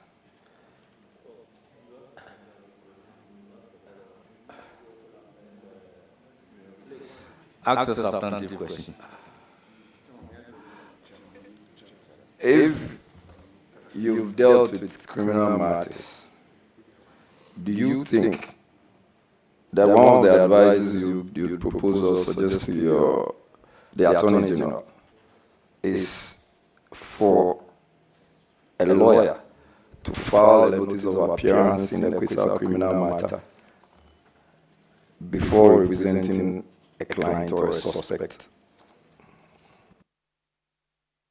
I think the courts have not insisted on the filing of notice of appearance when it comes to criminal matters. So I will not insist on it myself. Thank you very much. So if you should hear that a certain court directed that a lawyer should file a notice of appearance before representing a client, what would be your personal take on that? Thank you, Mr. Chairman. I would want to understand the circumstances under which the courts made that conclusion. So if I have the benefit of all the circumstances, then I can prefer my opinion on the matter. Any further question? Yes, Mr. Chair. Your last question. Yes, Mr. Chair. I perused your CV critically. You've done well with issues of human rights. And I've also been thinking that I have a few clients that I would have proposed that they should come and see you, but for now, that they have issues of revocation of their appointments. And they've gone through the processes of getting properly appointed, including having, first of all, meeting financial and technical clearance. They are people who are properly qualified to occupy the respective positions they are currently occupying. And, well, Honorable Judicial, I believe some of these matters are before a court of competent jurisdiction. So let's allow the court to deal with that. Ask another question. Honorable Chair, just my observation that this my friend is a very capable person. The matter that is before the court is a matter of interpretation of the Constitution. It has nothing to do with even the class suits that people have. But, Chairman, I'm still guided. So, ask another question. Chairman, I have no further questions. Thank you very much. Honorable Patrick Yawubona. Chairman, we had some very important discussions around the table when you are away, and we want the vetting to flow. Anyway, Mr. Stremsai, congratulations. Thank you very much, Mr. Chairman. I'm sure you have your Constitution with you. And I'll refer you to Chapter 8 and the provisions under Article 71. Chapter 8 is on the executive. And also refer you to, I'm sure you are conversant with the NDC's manifesto, on paragraph 6.1, sub 3, on the scrapping of the payment of ex-gratia. I want to ask you a question. I want you to give us your take on something. Are you with me? Okay. The entire Chapter 8, the provisions under Chapter 8 are entrenched provisions. If you read Article 2901F, deals with the entrenched provisions, especially under Chapter 8. The President is proposing to scrap the benefits of beneficiaries listed under Article 71, which we term the ex-gratia. What's your take on it, especially when those provisions are entrenched provisions? Thank you very much, Mr. Chairman. There are a couple of ways by which the ex-gratia could be dealt with. As you indicated, one could be the amendment of the Constitution, which will require a referendum. So that's just one. When you read Article 71 critically, you would see that the Constitution itself doesn't prescribe any particular formula for determining the emoluments and entitlements of the class of persons there. It only says that the committee would determine that. Now, it appears over the years, the committee itself has been using some formulas. And I think last year, for instance, they actually wanted to extend the persons who benefit, and the Supreme Court stopped that from happening. Now, from where I sit, what I see is that it is the committee's recommendation which is usually the problem. So that could be resolved by, one, you could pass a legislation, an act of parliament, to prescribe the formula. So, for example, you could pass a law to say that that committee could only recommend any increment based on the success of the economy, maybe GDP. That is just one. So there are so many ways of doing it without amendments. Thank you very much, Mr. Chairman. So it will be very difficult for that process to take place within the shortest possible time.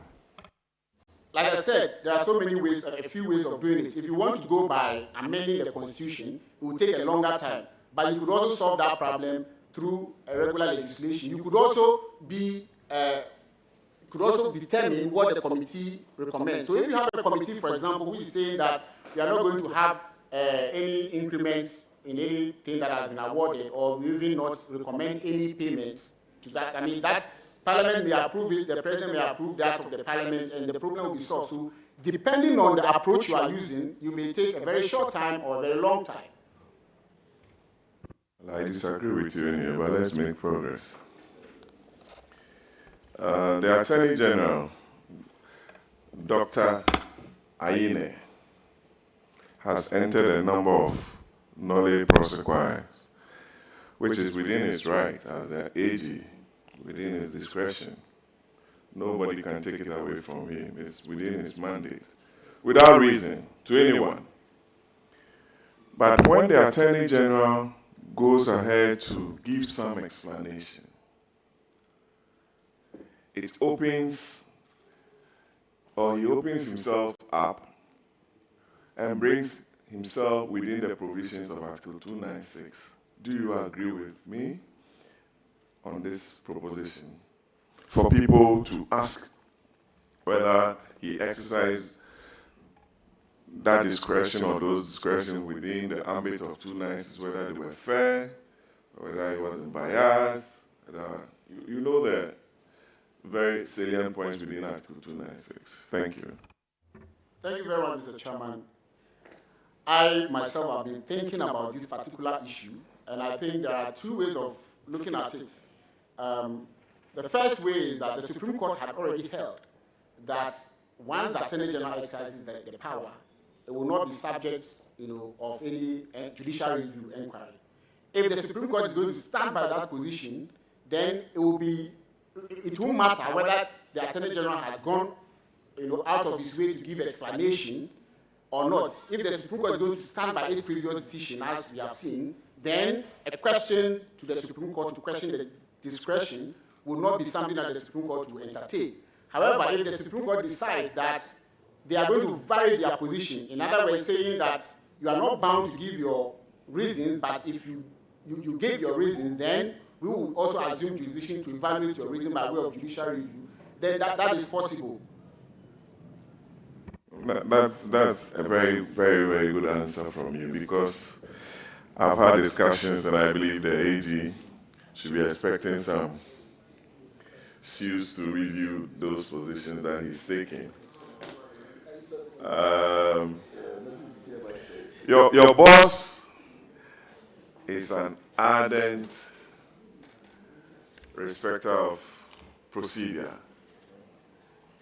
and I want to find out from you, going to work with him, I know him, the kind of judicial reforms you assist him to undertake at the AG's department towards the justice delivery system of this country. Thank you.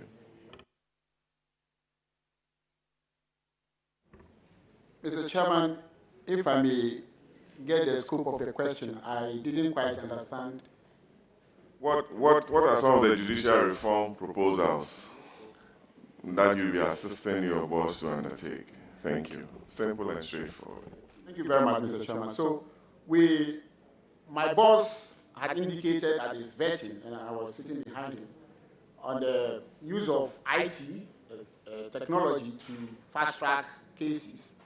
And also, one key reform is the revival or the implementation, let me call it that, of the tribunal system. These are two of the key steps that I would be ready to support my boss. Should you, approve me to, as it were, deliver to the people of Ghana? Well, the only reforms that you'll be assisting Dr. Ine with is the use of IT. Is that what you are telling? And is that what you are telling the country? Sorry, and setting up a tribunal and entering only prosecutions? That is not what I said. Your question was for me to give some of them, and I think I've answered the question sufficiently in that scope. Thank you very much, Mr. Chairman.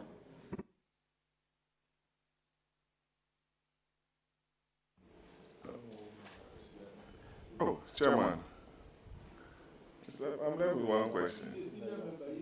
One question. Should I remind you of all the questions that you have asked? Oh, Chairman. Professor Kumado wants me to ask a question. So you need my leave to be able to do that?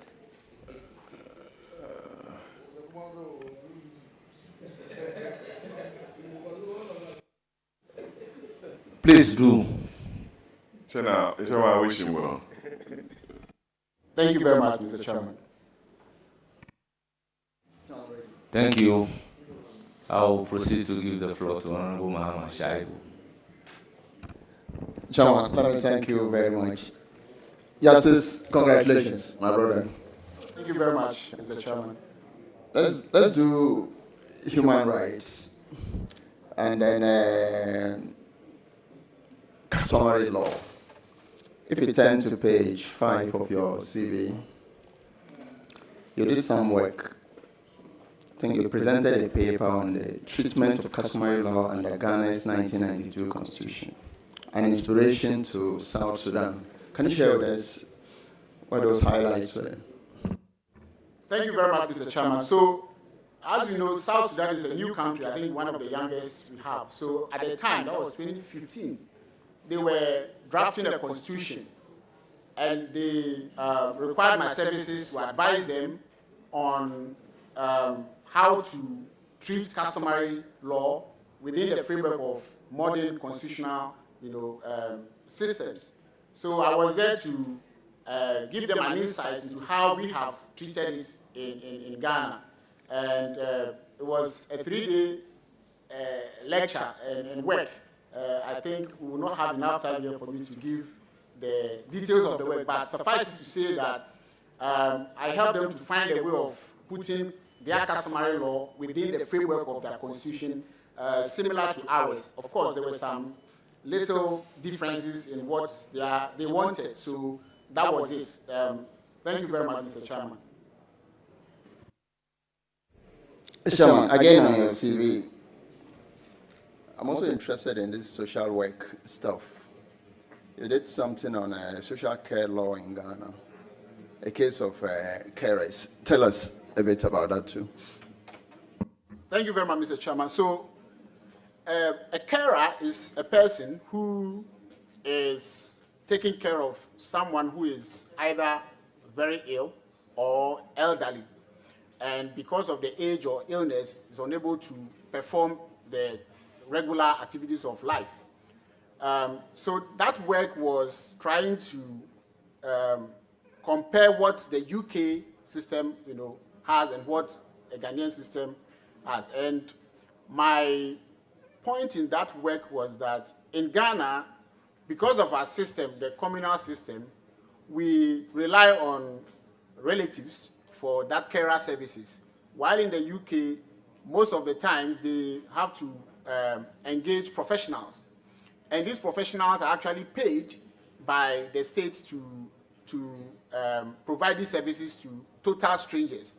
And evidence also shows, some other works also show that persons who are cared for by relatives often recover and are happier than persons who are cared for by total strangers. So my work was to the effect that we in Ghana have to value our system and make sure that we keep it as it is. And also to the UK, that they probably have to consider the communal living to to what they currently have. Thank you very much, Mr. Chairman. Your boss. Yes, your last question. Your boss is a very diligent, time-conscious man. I hope you know that. I do. I wish you all the best. Thank you very much. Thank you. I'll give the floor to Honorable Eli Makurugo. Thank you, Mr. Chair. Congratulations, Justice. Yes, in most cases, our police services get people arrested, and then they give the excuse that they are being investigated. And so they ask the court to get the court to remand them. But in most cases, these people in remand stay for long, for years, without them getting to hear their side of story. An example is Gregory Afoko.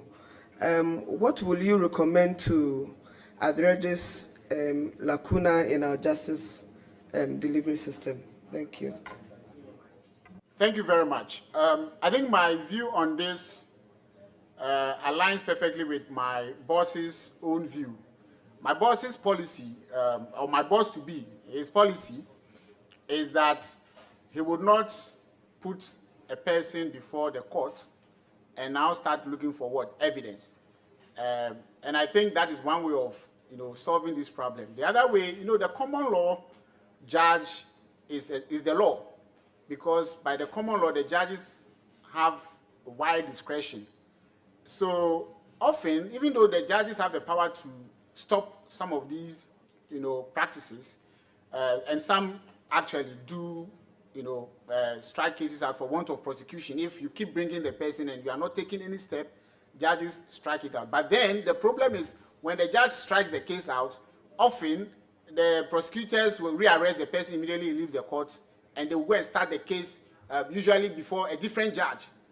And I've been a defense counsel, I've seen that, I've experienced that a couple of times. So I think there can be reform, possibly indicating the number of times that you can take an adjournment as a prosecutor without taking any steps. And these are all options that we can have a look at and implement in our laws. Thank you very much. Chair, thank you. Wishing you all the best. Thank you very much, Mr. Chairman.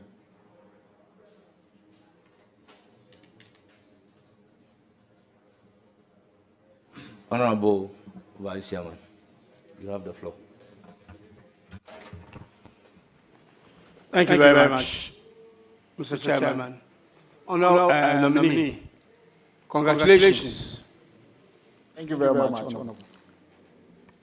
Since I don't have much knowledge of the law, I wouldn't want to get into the realm of law with you.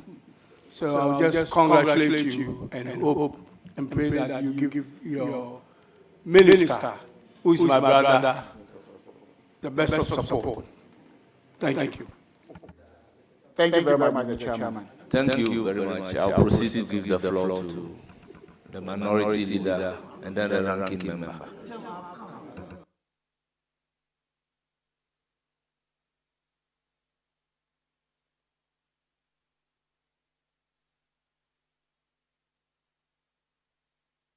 Leader, you have the floor.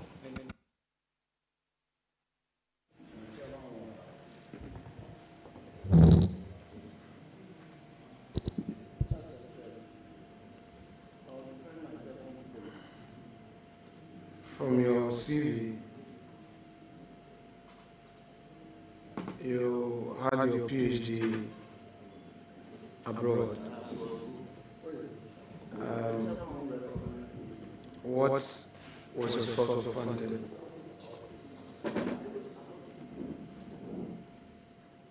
Thank you, Mr. Chairman. I was funded by the GET Fund.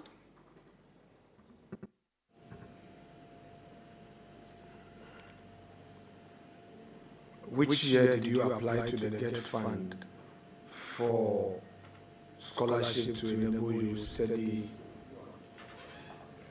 do your PhD abroad? Thank you very much, Mr. Chairman. Actually, I did not apply to GET Fund for scholarship.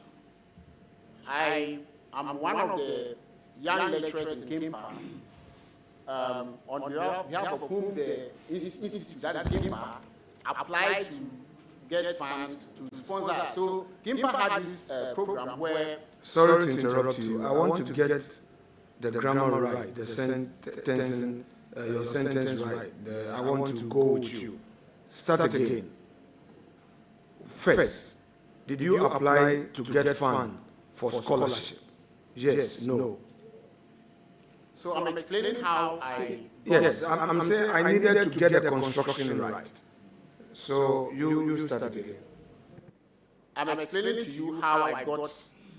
you are supposed to answer yes, no. Then you can explain. Please, what's the question again, Mr. Chairman? I'm saying, my question is, did you apply to get fund for scholarship for your studies abroad, for your PhD, respectfully?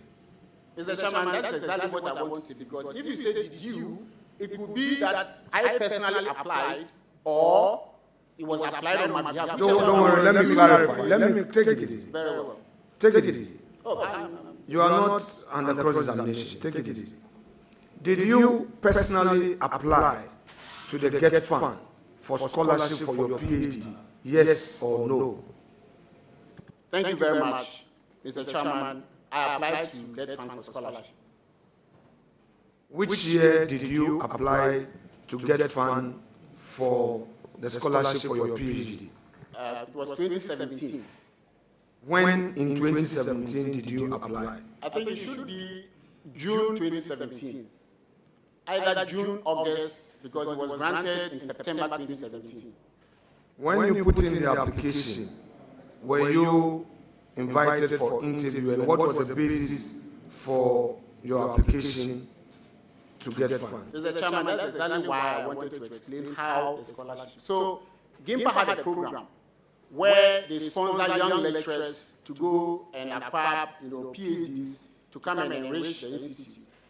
I was selected by GIMPA for that, scholarship. So when the time came for me to apply, GIMPA actually wrote a letter, and I think it was Professor Bonzi Simpson, who was then the rector of GIMPA, who personally wrote and forwarded the application to GET Fund. So I never had any interaction with GET Fund. I did not appear before any GET Fund, and I did not know anyone in GET Fund for that matter. And this was in 2017. I think it was August, July, August, thereabout. So you didn't need to know anybody, but you needed to qualify by merit, correct? Definitely. And you benefited as a citizen of the Republic, correct? Definitely. Irrespective of your party colors, correct? Well, definitely. Yes, please. I mean, our minimum honesty is very important. Now, I believe the honorable ranking member is not questioning my integrity by putting honesty in the question. I just hope that. Thank you very much, Mr. Chairman.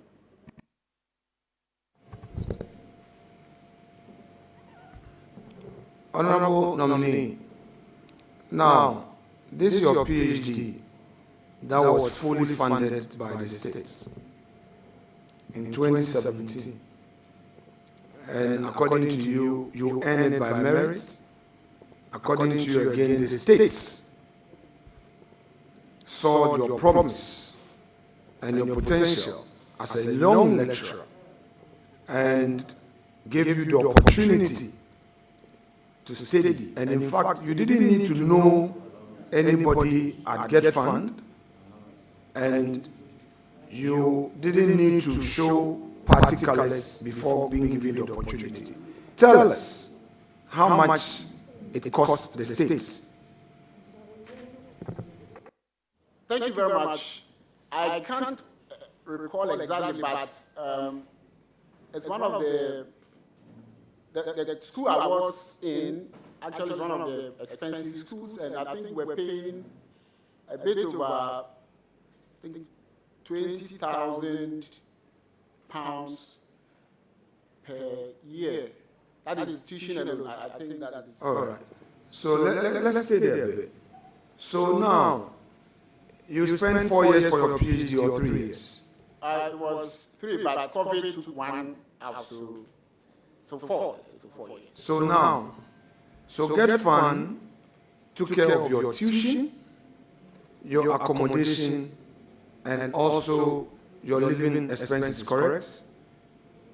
So it wasn't only Get Fund that I relied on. Even the university itself. Honorable Nominee, please, let's. Honorable Chairman. Leader, please allow the nominee to, Honorable Minority Leader, allow the nominee to answer the question. Chairman, with respect, I do not want you and I to be seen in the public eye exchanging. It's my duty as ranking to help him to stay on the question. My question is on Get Fund, and I'm specifically dealing with Get Fund. Respectfully, I'm asking you on Get Fund. If you are done with Get Fund, you can deal with other matters. So let us stay on Get Fund. You mentioned the tuition fees, which you are saying that at least it was £20,000 per year. And you are saying also that your school was one of the expensive universities, which the state still had to bear. I want to know from you, apart from the tuition fee, which however expensive it was, the states, Ghana, paid the living expenses. Did the state also pay for it? Mr. Chairman, if I may be allowed to, without interference, to explain. Please do. It looks like there must be some explanation. So, when you are in a school, you spend all manner of expenses come up. No. And I'm saying that apart from Get Fund, which obviously could not cover every expense of the student, the school itself has scholarship, especially when you're in a PhD program. It involves research, traveling, so many expenses which Get Fund cannot even or would not even have in contemplation, or even you, the student, may not have in contemplation application. So the point I'm making is that in as much as Get Fund sponsored it, which I am of course grateful for all the Ghanaians who have paid taxes to invest in my education, I am grateful for that. The people of the United Kingdom, through their taxes as well, contributed to that project. That is all I'm trying to say. And of course, my family also contributed to that. Thank you very much, Mr. Chairman. Honorable Nominee, so Get Fund, in addition to the tuition fee, provided you funding for your living expenses, correct? Correct. Now, Get Fund also paid for your accommodation as part of the package, correct? Correct, Mr. Chairman. Now, let me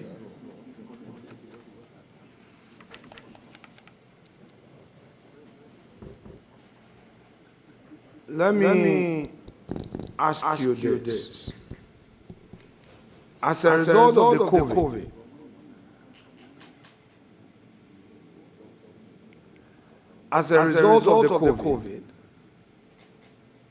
your studies got extended by additional year, as you said, correct? That's correct, Mr. Chairman. Okay, please. You said that I asked you earlier how long your program took you. You said it was supposed to be 3 years, but because of the COVID, it got extended. So if it's not for a year, what number of months extension? May I explain? So, in the UK, your PhD may last between 3 to 4 years.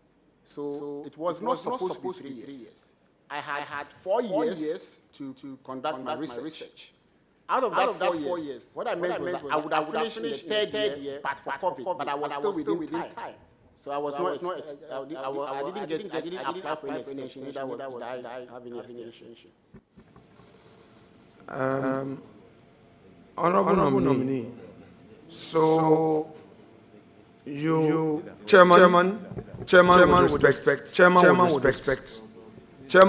respect if my opportunity to ask questions will be interrupted.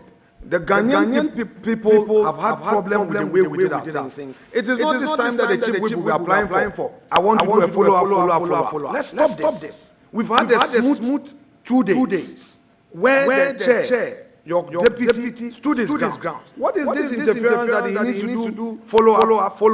If he wants an opportunity for himself, I'm ready to stop so that you give him the full time to ask his questions. This thing of follow up, it's not acceptable. Honorable Leader, you know, we recognize the follow-up question. The majority chief kept prompting me as a follow-up. So I'll have to listen to the follow-up question. If really it's not a follow-up question, I will overrule him. So please, you have the floor for a follow-up. And it should strictly be a follow-up question. Chairman, thank you. Chairman, with all due respect to the minority leader, I'm also a leader. Please, your follow-up question. So what is this should be withdrawn? Please, your follow-up question.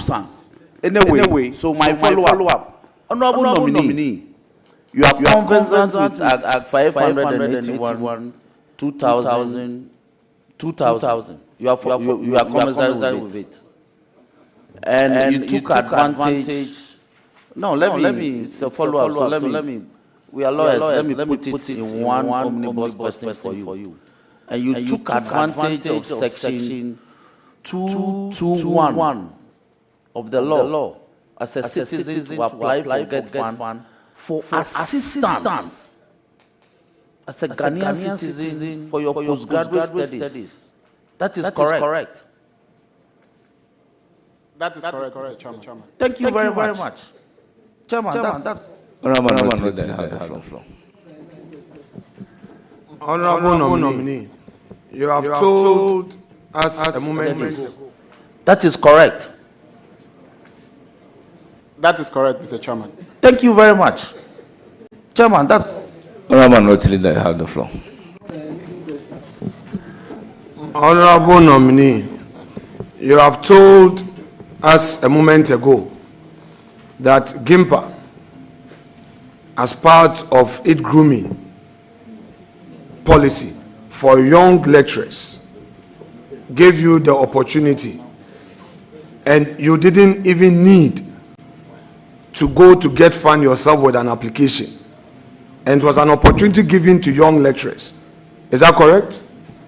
That is correct, Mr. Chairman. And in all sincerity, at the time that opportunity came, was it based on any law known to you at the time? Were you as invoking any right in any law as a citizen? In all sincerity. I think Get Fund itself is established by law. GIMPA is established by law. So anything that happens within them, to the extent that they are limited by the laws that establish them, I understood at the time that I was working within the law. Thank you very much, Mr. Chairman. So it was an opportunity that was given to you as a citizen of Ghana who had the talent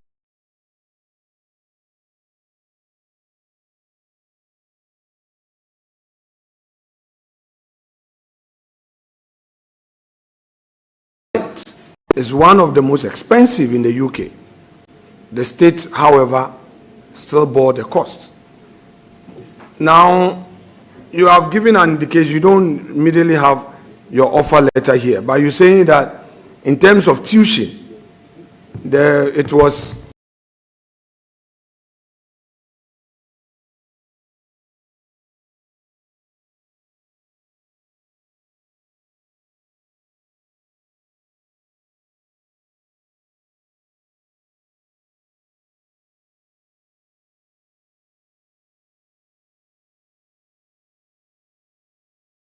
about £20,000. Would you be able to share with us the actual tuition fee per year that the state paid, make that available to the chair of this committee for the purpose of our report, with the leave of the chair? Thank you, Mr. Chairman. I believe if Parliament requires that information, GetFund has on record all the persons they've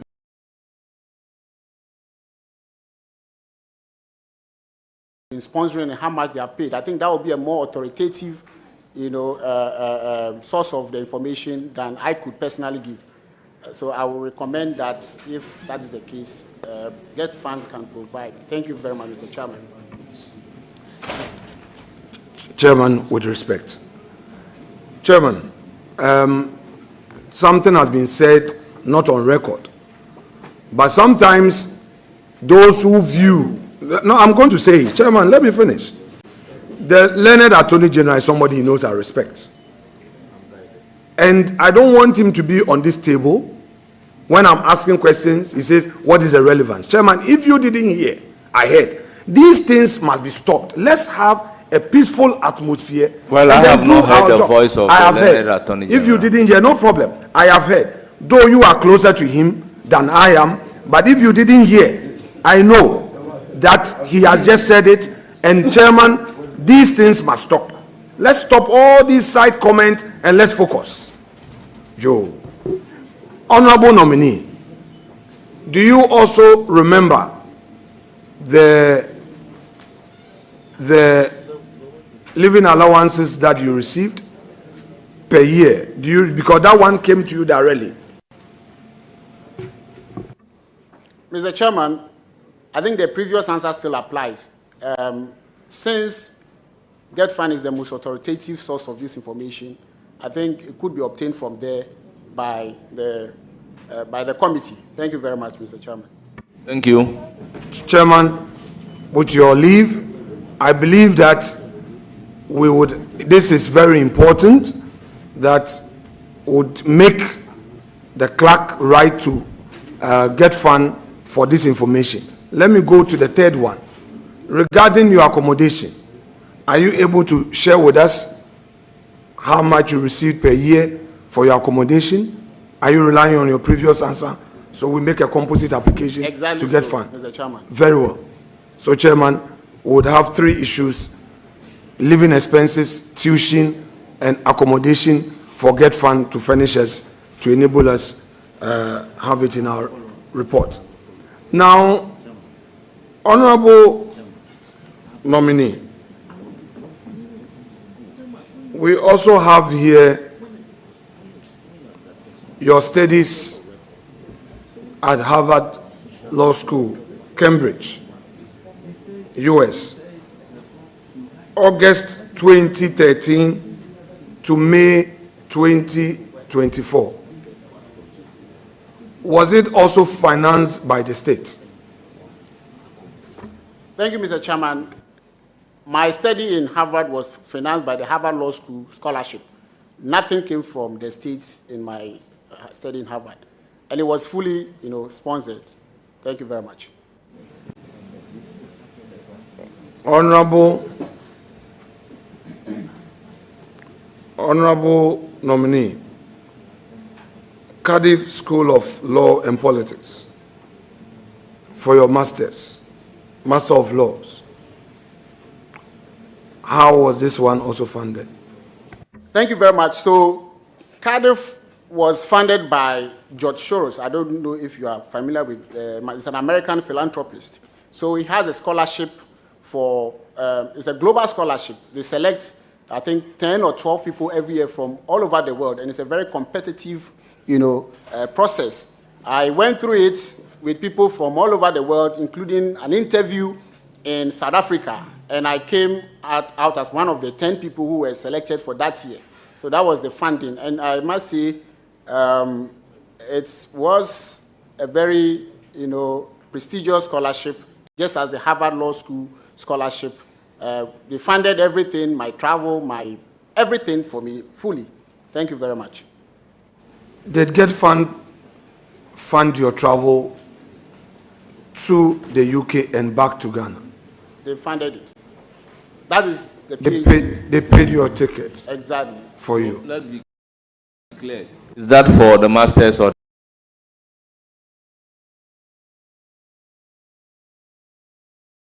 The PhD? No, it was Get Fund funded only my PhD.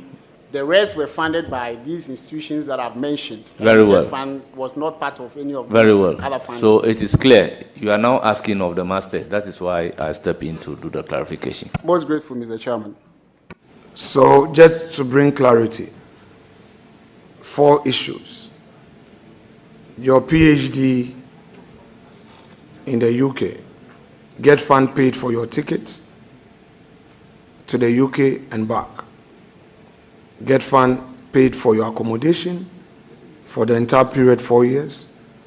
Get Fund provided you living allowances for the 4 years and paid your full tuition fee for the 4 years. Correct? Correct. Now,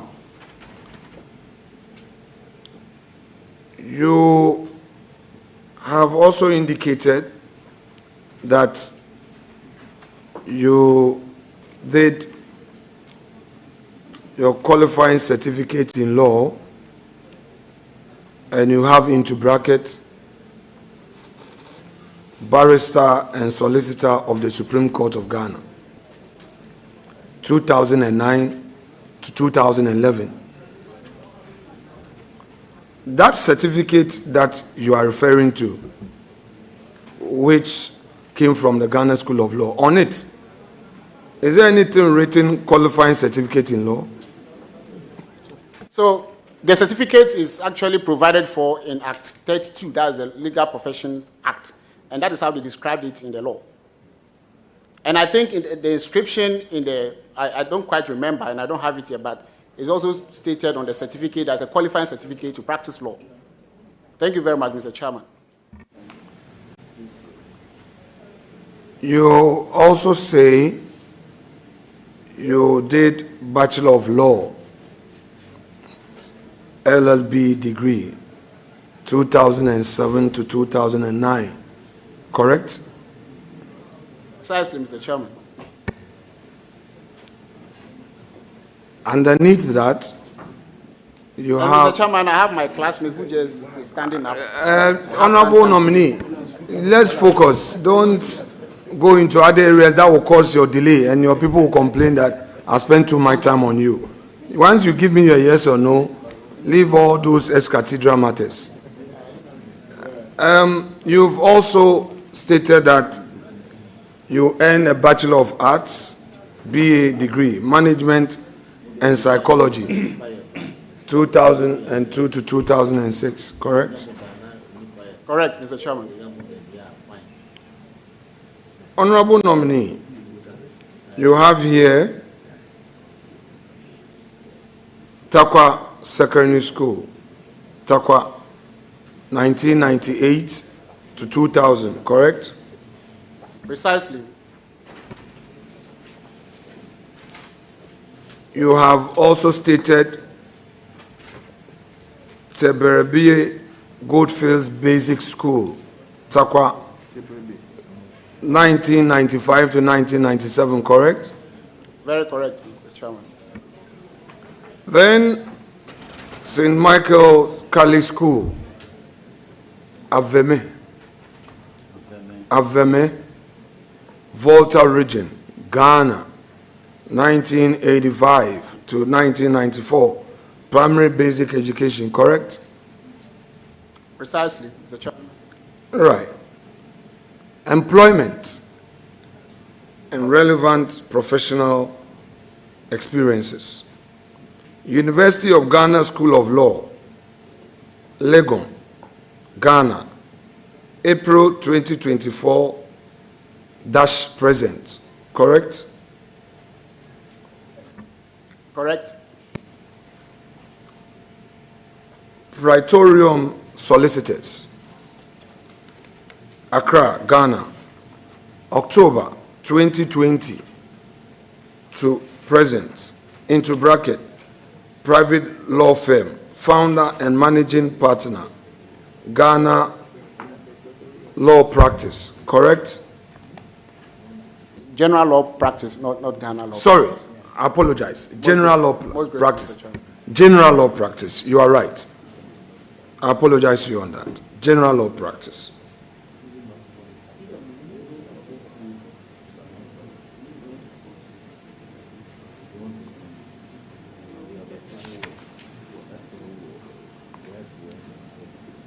Now, share with us where you did your service and what you did for your service.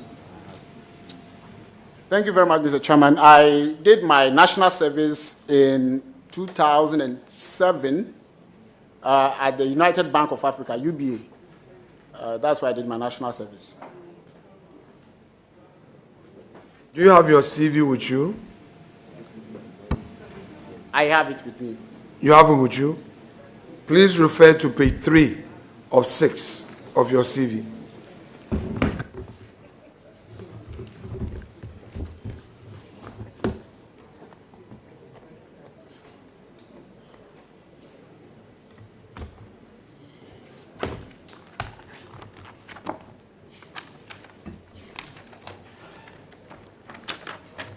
Mr. Chairman, I'm at page 3.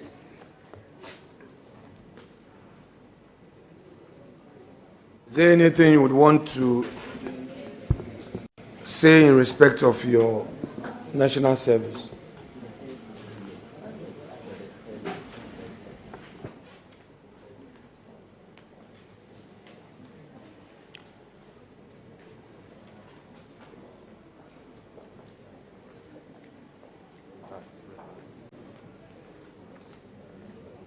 No, I do not, Mr. Chairman, I do not have anything to say.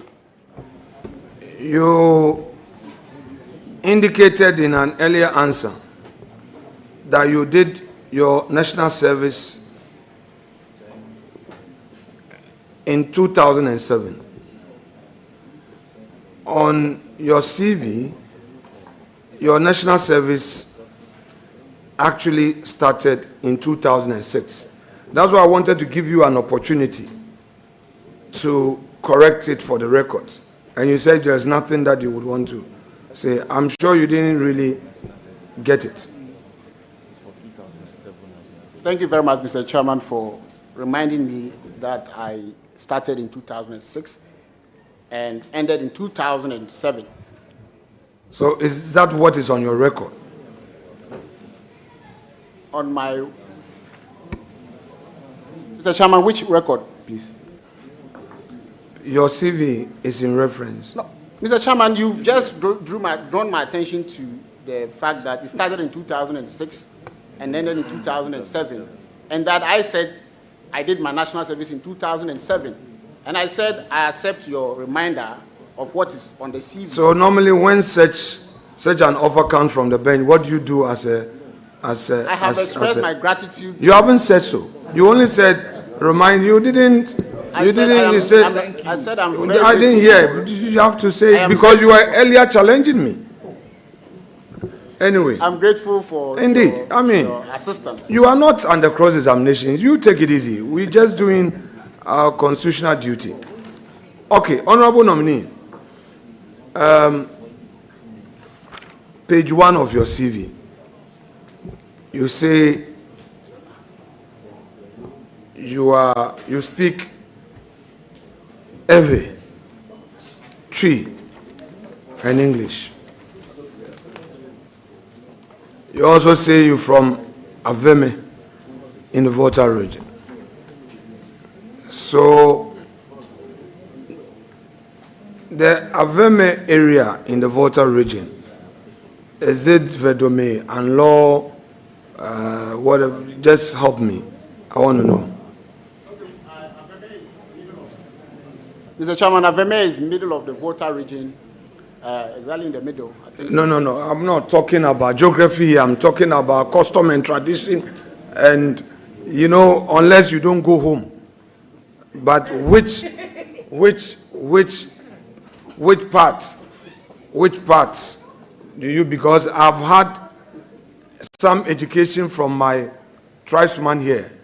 And I know that in the Volta region, there are different, sub-tribes. So I want to know, if you say you are from Aveme, Mr. Chairman, can you talk to the chief whip? I can take it on a lighter note, but he easily gets emotional. So if he's introducing this, you should stop. Where do you belong? If you say you are from Aveme, what should we, are you an Anlo man? Are Aveme people Anlo people? Yes, we've heard you. We know. I'm an Ebe. Yes, in the Volta region, they speak Ebe. You are an Ebe, I know. But your sub-tribe, I want to know from you whether you often go home and you know. Because I have asked mine and I know. Pardon? So it's your sub-tribe Vedome. That is so. Yes, so say it. How have you gotten yourself immersed into the culture of your people? I have lived among my people for a greater part of my life. I visit my people, and as you can see from behind, my chiefs are here with me. Nominee, don't go there. Don't go there. You deal with the issue. They being here is neither here nor there. You deal with the culture. No, I want to know what exactly you mean by how I immerse myself in the culture. I would be very grateful if you can guide me on that. All right, sure. I will guide you. The Agbaja dance, do you know how to dance it? We dance in my side of the Volta region. We do not dance Agbaja. We dance a couple of them. We have Akpi. Do you know Akpi? Then we have Bobobo. I believe you know Bobobo. So, honorable nominee, we are here to learn about our country. Kindly demonstrate the Akpi dance a bit, just for a second. Please. Honorable nominee, the question is overruled. You are not going to demonstrate.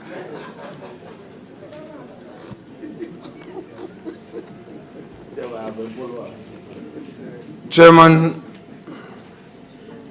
if you decide to be whimsical and capricious, it will not advance the work of this committee. Apart from the constitutional issues involved, it is also about our culture. We've had nominees speaking their dialect here. And I do not think that if you start by is overruled. The man is talking about a dance that we all don't know until today. If anybody had asked me in the Volta region, as part of our culture, what are the dances, I would have said Agbaja and Bobobo. Today, he is enlightening me and others. And I'm saying that he should demonstrate it just in some 30 seconds. And you saying that, you know, you are disallowing the question. Honorable Minority Leader, I take offense from the fact that you are saying I'm being whimsical and capricious. So I will urge upon you to withdraw those words you use on me.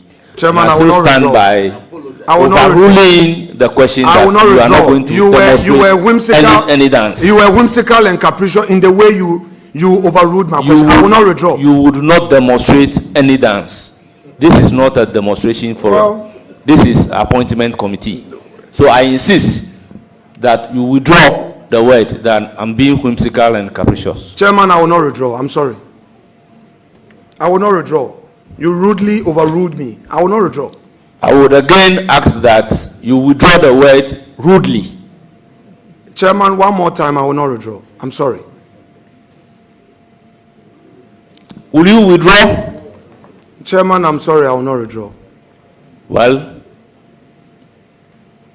to demonstrate to you that I am the chairman for this particular vetting committee, that may be your last question. I will proceed to acknowledge the presence of the following guests. Madam Mary Strum, mother of the nominee. Togui Tam the fifth, tutor of Avemen, representing Togiga Gazari the fifth, paramount chief of Avemen traditional area. Okpekpe Ukpe, Togiga Dagadu the ninth, overlords of Akpini State, Bando. Mamaga Aloglo the first, paramount queen, mother of Avemen traditional area. Togbe Afari Akoto the fourth, Dufia of Avemen, Danigba, and Mama Adjuefwe the third, queen mother of Avemen, Danigba. His Lordship Justice Paul Bafoboni, Justice of the Supreme Court. His Lordship Justice William Atuguba, retired Justice of the Supreme Court. We have Yarapio, Professor Pokwa Atudiwe Atudipari Machi, the third, Professor of Law and Health. Lands and natural resources. Mr. Chairman, my journey reflects determination and resilience and the intervention of Allah. And that is what has taken me this far. Thank you. Thank you very much. Honorable Minister-designate, I will then open the floor for members of the committee to begin asking you questions and you providing answers to those questions. I will proceed to give the floor to Honorable Adeklima Korugu, MP for Domi Kwabena. Thank you, Mr. Chair. Congratulations. Thank you, Honorable. Yes, land disputes are common problems in Ghana. Some land cases that have been litigated takes years to be able to resolve. What policies would you recommend to improve land administration in Ghana? Thank you. Mr. Chairman, thank you. Mr. Chairman, let me put on record, and let me also make reference to Article 79(1) of the Constitution, and that I'm going to assist the Minister of Lands and Natural Resources. And so, when it comes to policies, it is the Minister who will have to come out with policies, and then at the cabinet level, when these policies are approved, mine is to assist him in ensuring that these policies are well executed. And so I am not in a position to suggest policies, but if the minister comes out with policies, I will run with those policies to ensure that we are able to deliver and deliver effectively. Thank you. Chair, that will be all. Congratulations. Thank you very much. I will proceed to give the floor to Honorable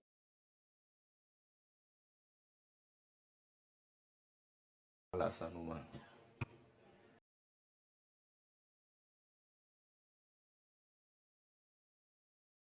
Thank you, Mr. Chairman. Honorable Alaji Suleimana, congratulations. Thank you, Chairman. I know you can do the work, but I have one question for you. And this is about the disparity, what accounts for the disparity between the volume of gold exported and the revenue received by the country? Mr. Chairman, primarily, it is smuggling of gold into other neighboring countries before exporting it. And the reason is that until recently, we had imposed 3% on the export of gold. And so that makes it very unattractive. And so people with gold will smuggle it to nearby countries like Cote d'Ivoire. For instance, Cote d'Ivoire, it is 0. And so they smuggle it to Cote d'Ivoire, and then they will now export it. In that case, the proceeds don't come back. And so you realize that there will be that kind of disparities. Let me also put on record that the previous government reduced the tax to 1%. But in some jurisdictions, like I cited, Cote d'Ivoire, SL0. And so if I have my way of taking it to Cote d'Ivoire and exporting it there, I'm a business person. That is what I would do, rationally. Thank you. Thank you. The other question is about land swapping. Policy of government swapping lands. Have you heard about it, or when you went to the ministry, were you briefed on it? And what do you think about it? Chairman, I'm grateful. Chairman, yes, I was briefed. The policy of land swap refers to a situation where, especially the Ministry of Lands, give a land to the private individuals or companies in exchange for something that they are in need of.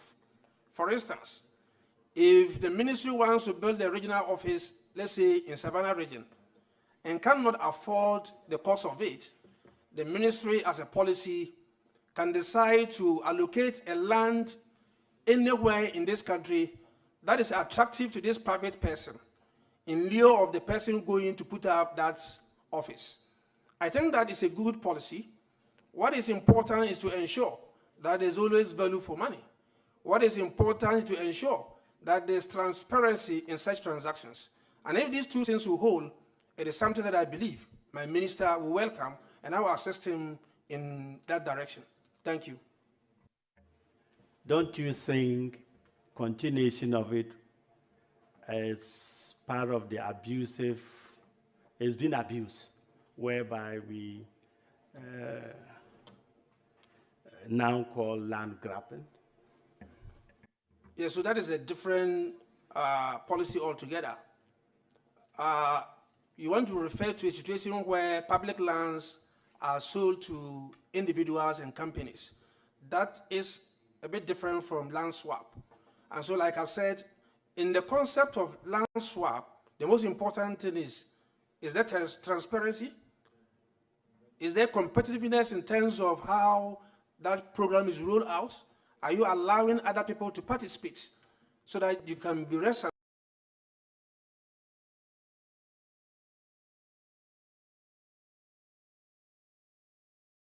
assured that there's value for money?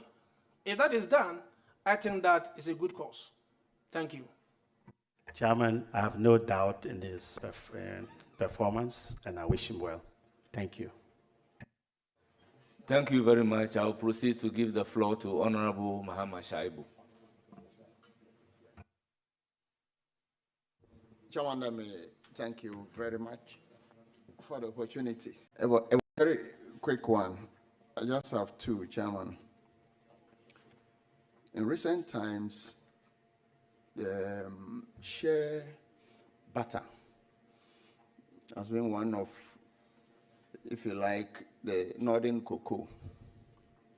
Indeed, the last 2 years or so, the export of shea butter, Ghana was ranked the 4th largest exporter of shea butter in the last 2 years.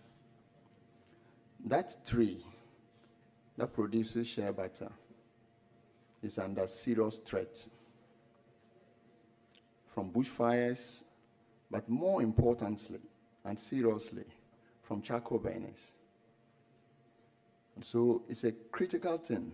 I know our chiefs have played a critical role in protecting the shea tree.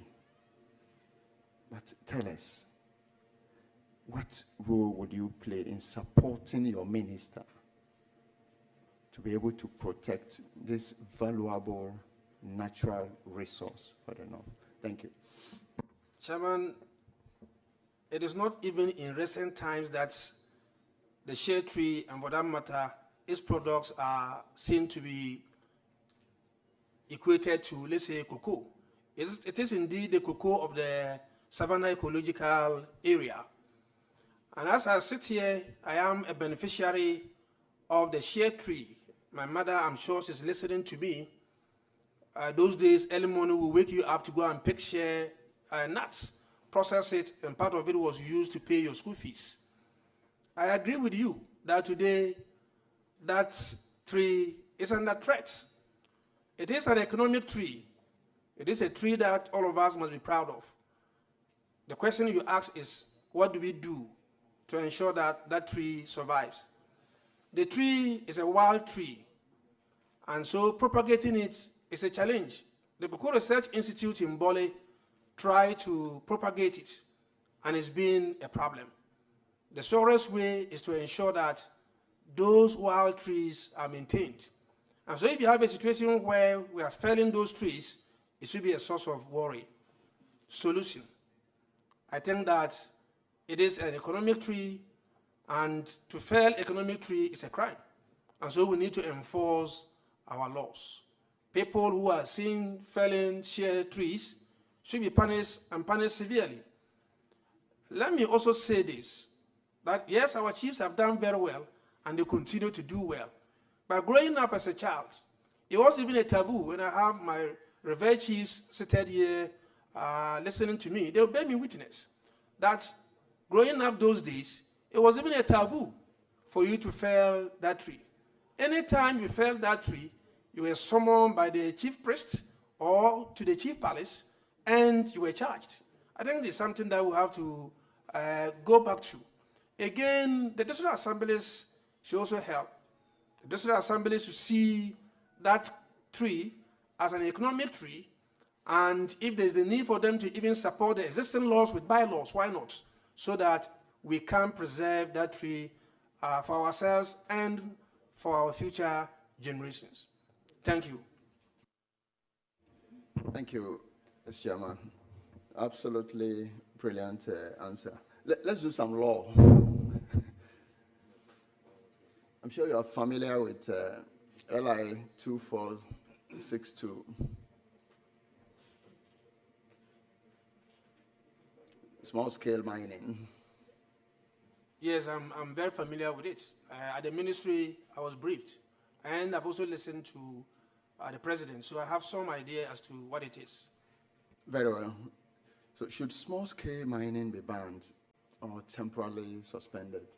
I know Bole, there's some mining going on in Bole area now. It's becoming the gold hub of Savannah. Tell us what your opinion is on this. The Chairman, my understanding when you refer to small-scale mining means that small-scale artisanal mining that are legalized, that are given licenses to operate. That's my understanding of small-scale mining. If that is the case, and as long as they are given licenses to operate and they do not breach those licenses, I do not think that we should ban them, because we are told that over 3 million people are into this business of mining. And so what it means is that if you are banning them, you are simply saying that some people should not survive because that is their livelihood. And so I do not think that we should ban them completely if they are not doing anything untoward. But let me put this on record, that my minister has set up a technical working committee or team to review the mining industry and also look at the existing or the current licensing regime. I think that we will wait for that report to come. Once he receives the report and look at it very well, we will be informed as to the way forward. Thank you. So I'm going to follow up on that one. So illegal is illegal. When you are involved in illegal mining, sometimes the security forces come up to enforce the law. There are many times where excavators and other equipment are seized from illegal miners. In the past year or two, we've seen excavators confiscated, some bent, some taken away. Sometimes you can't even find where they are kept now. What's your take on this? Bent, seized, confiscated, or whatever? Mr. Chairman, I listened to the first gentleman of our land, His Excellency John Dramani Mahama, and he's clear. He said that excavators that are seized should not be burnt. And once the president has spoken, his words have to be enforced. And so I think that going forward, seized excavators should not be burnt until he decides otherwise. Thank you. Chairman, my last one has to do with Lands Commission. You know, I'm sure you and I have had some experiences over there. Tell us what you want change, why you want to help your minister change at the Lands Commission. Yes, I was at the ministry, and the Lands Commission people briefed me. And if I were to talk about the happenings at the Lands Commission, it will take us the whole day. We are challenged when it comes to the registering of lands in this country. A long process, and at the end of the day, some people even get fed up and stop the process. One is because they don't understand the process. So there's a need for some thorough education regarding the way lands should be registered. But beyond that, the records at Lands Commission is problematic.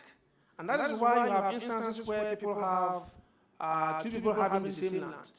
And you get to the Lands Commission, and they can all trace documents there, giving them ownership of the land. And so what you do is to go into what we call digitization of the records at the Lands Commission. When we do that, we are able to even sit in our homes and be able to tell whether or not a land has already been registered in somebody's name. Again, what we need to do is to decentralize the process. If you have land customary secretariat in all the districts, and people are well trained to be able to keep records and keep them very well, it will also help us in ensuring that the conflicts, the challenges, the problems that we encounter when it comes to land registration in this country are reduced to the barest minimum. Thank you. Chairman, I note and I see the revered chiefs and queen mothers behind you, the representative of the overlord, the Yagomura is here. You cannot afford to disappoint Gonjaland. I wish you all the best. May Allah be with you. I'm grateful. Thank you very much. I'll give you the floor to Honorable Hajj Ladi Ayamba.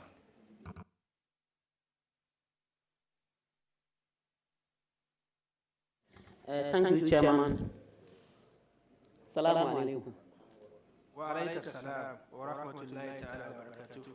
MashaAllah.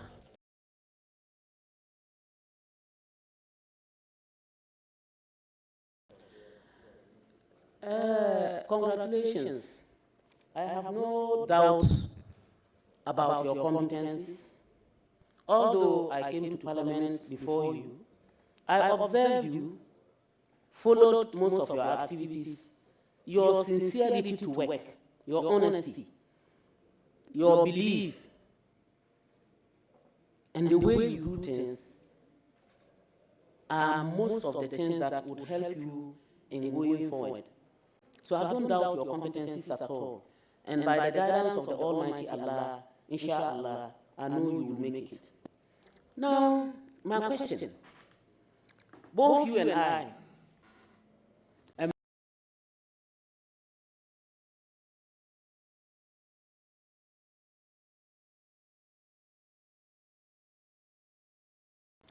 and we are well aware about land issues.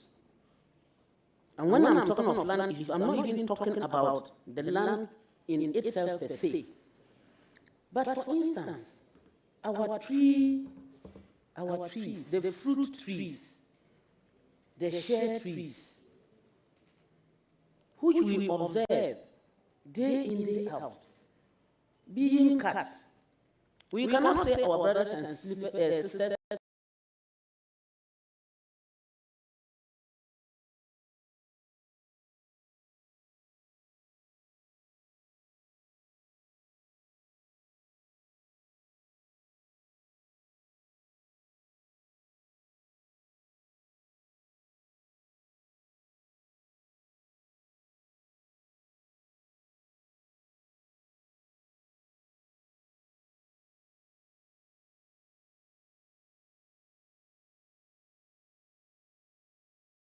those things, especially our trees, our water bodies in the northern sector.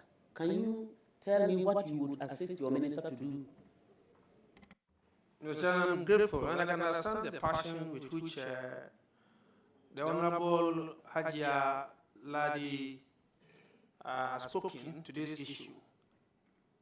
Just as I said earlier on, the shade tree and other economic trees, the baobab tree, the kapok tree, and what have you. And she added the issue of our water bodies, very, very important to our survival. This morning, my minister held a dialogue program on small-scale mining, and I was there. I even listened to the challenges that we are being confronted with when it comes to the way our water bodies are being destroyed. You all weep. To the extent that as we talk, in Western region and other parts of this country, it gets to a point where the Ghana Water Company had to shut down its water plants because of the nature of the water. Even though they are able to, as it were, treat the water, there are instances where even after treating the water, we are told there are some chemicals there's nothing you can do about them. You can treat them. For instance, mercury. What it means that we are all drinking mercury. What it means is that the aquatic animals, the fish and what have you, are all consuming this. And this is what they sell to us. And I want to say that nobody should sit, let's say, in Pusiga or let's say in Pandai and say that that's not my business. You will never know when a fish that is harvested from, let's say, central region is sold to you in Paga or any other part of this country. And so it's a national issue, and I think that I will help my minister, like he has started doing, to flush out all those who are water bodies. Indeed, last week, he arrested 7 Chinese people and 8 Ghanaians on the Ankobra River, where they were doing illegal mining and destroying the water. What I would suggest to him, which I will discuss with him, and he knows it, is that the arrest is not enough. They must be prosecuted. We are also told that about 845 people who were arrested between 2023 and 2024, only less than 50 of them were prosecuted. What it means is that the activity is attractive. If I can go do this and come and don't prosecute me, and I can go and walk around, I will go. And so I think that these are the things that he wants to do, and I will support him if I get a nod. Thank you. My second question, Mr. Chairman. My brother, much as I know and I appreciate the fact that you might have spoken about Galamsey, but there is an incident or a continuous incident or incidents that have continuously occurred at the Galamsey pits, for which you and I should be very, very concerned. Many times you hear reports that a Galamsey pit collapsed, killed so many youth, some people drowned, some people shot at, some people arrested. If you go to investigate, you realize that most of these youth, surprisingly, both men and women, they are from our northern sectors, simply because there is no job. We lose the very strong ones, the very brilliant ones. Some of them even might have completed secondary schools and are only looking for jobs. The 24-hour economy has come to stay. We have land, and there are a lot of jobs that will come up. What activity will you support your minister to undertake to ensure that our youth listen to us so that they don't go dying those deaths where they go looking for gold that is not in existence? What will you do as an individual? Chairman, the issue of galamsey is the issue of survival. There's so much unemployment, especially in our part of the world, the 5 northern regions. And that is why even when people graduate, first degree holders, they don't have jobs. And so what they want to do is to go and do illegal mining. The natural resource there is for us. And I think that we should utilize it. What we need to do is to identify the various forms of galamsey activities going on in this country. And I want to limit it to only the northern part of this country. I, sitting here, can identify 3 groups. There are some who are on our water bodies doing illegal mining.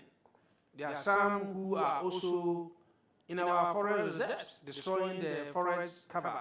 And there are some who are on the land. Those who are on our land, we can regularize them. We can give them the technical know-how. We can assist them to get even funding. And then we can use technology to ensure that when they are even giving concessions, they are able to tell where exactly the ore is, the gold deposit is, so that they don't do it haphazardly. For instance, you give somebody a 24-acre land, and the person is supposed to mine there and get gold. Without technology, the person starts from the very beginning of the edges of the land and starts digging until he finds gold. If there's a technology, and I believe that there's a technology where they can easily be told that this is where the concentration is, they don't destroy the land, they just go and pick it. But those who are on our water bodies and our forest reserve, they should be flushed out, and flushed out immediately. The issue of getting other jobs, I would have suggested that it will be in the area of agric, because that is where we have arable lands. But that will mean that we need to now have intersectorial and interministerial collaboration, where we can encourage the Ministry of Agric to go into serious commercial farming and to support farmers in those areas so that farming becomes attractive and some can now get jobs out of farming. Thank you. Right, Chairman, I'm done. I wish you all the blessings of Allah, and I say, may He be your guidance and your protector so that you can do the work as expected. Thank you. Chairman, I'm grateful. Thank you very much. I will proceed to give the floor to Honorable Roxanne Nelson Eche Dapamoko. Chairman, may you live long. My brother, congratulations. Thank you, Chairman. It got to a stage we thought this won't come. But it has come. You deserve it. Thank you, Chairman. The work we did in the 7th and the 8th Parliament, you deserve it. And I have no doubt that you support your sector boss to deliver on the mandates of our manifesto and His Excellency, so that you can prolong our stay in this seat. Thank you. Now, you are going to a very important ministry, lands.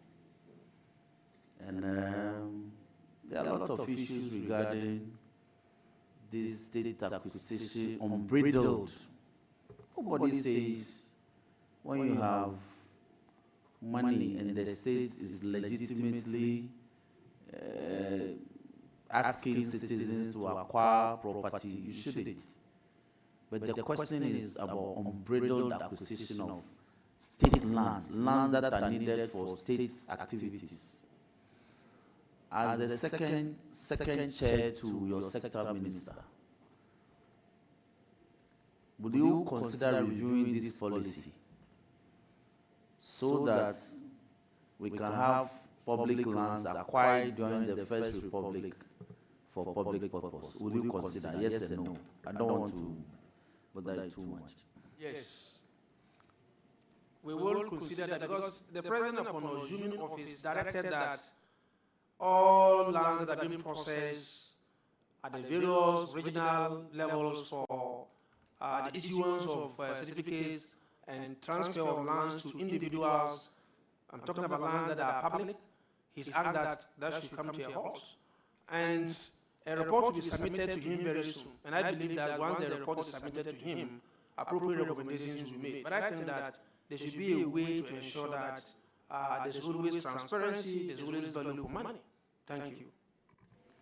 So that state property occupied by judges, not just judges, superior court judges, senior public servants, are not given to politically exposed persons. You agree with me? Yes, so that's what I'm saying, that the president wants a report on this. But the way to go is to ensure that, but he has even banned that no political appointee should be interested in any assets that belongs to the state. That is the directive of the president. And that for me is comforting, because we need to ensure that the opportunity the Ghanaians have given us as politicians, we don't shortchange them. Thank you. So that you rather support the state to acquire more lands in addition to what is in existence. You agree with me? Yes, so the new act that has been enacted require that some lands can be taken, and to do that there should be an escrow account where money should be put and appropriate compensations paid. Then we can now have these lands in the name of the state. Hitherto, lands have been acquired, and there are so many difficulties, or people are encroaching on those lands because compensation was not adequately paid. I think that act is resolving that matter, and so government can get more land for public good. Thank you. Chairman, the nominee and I spent 8 years on the public accounts with the Honorable Minister for Communications. We did some good work. And as part of the interrogations and the matters that came before us was the indolence of state institutions to secure state lands for which state institutions have been established either by an act of Parliament or state institutions that are a creature of the Constitution or by constitutional instruments. And the Auditor General annually flags this matter. Now that he has the opportunity, will he assist his sector boss so that institutions like school lands, hospital lands, district assemblies, electoral commission, and other state institutions which are occupying premises acquired since colonial days take steps to secure these landed properties and proper instruments issued so that they are not encroached? Would they do that? Chairman, I know my minister is capable of doing that, but let's put the issue in context. Lands that are owned by such institutions are their lands, and they are the ones who protect those lands. I do not think that it is the responsibility of the Ministry of Lands and Natural Resources to go protect those lands. Once those lands are acquired, title is given. Chairman, that's why I put the question in context. I'm saying that you and I have discussed.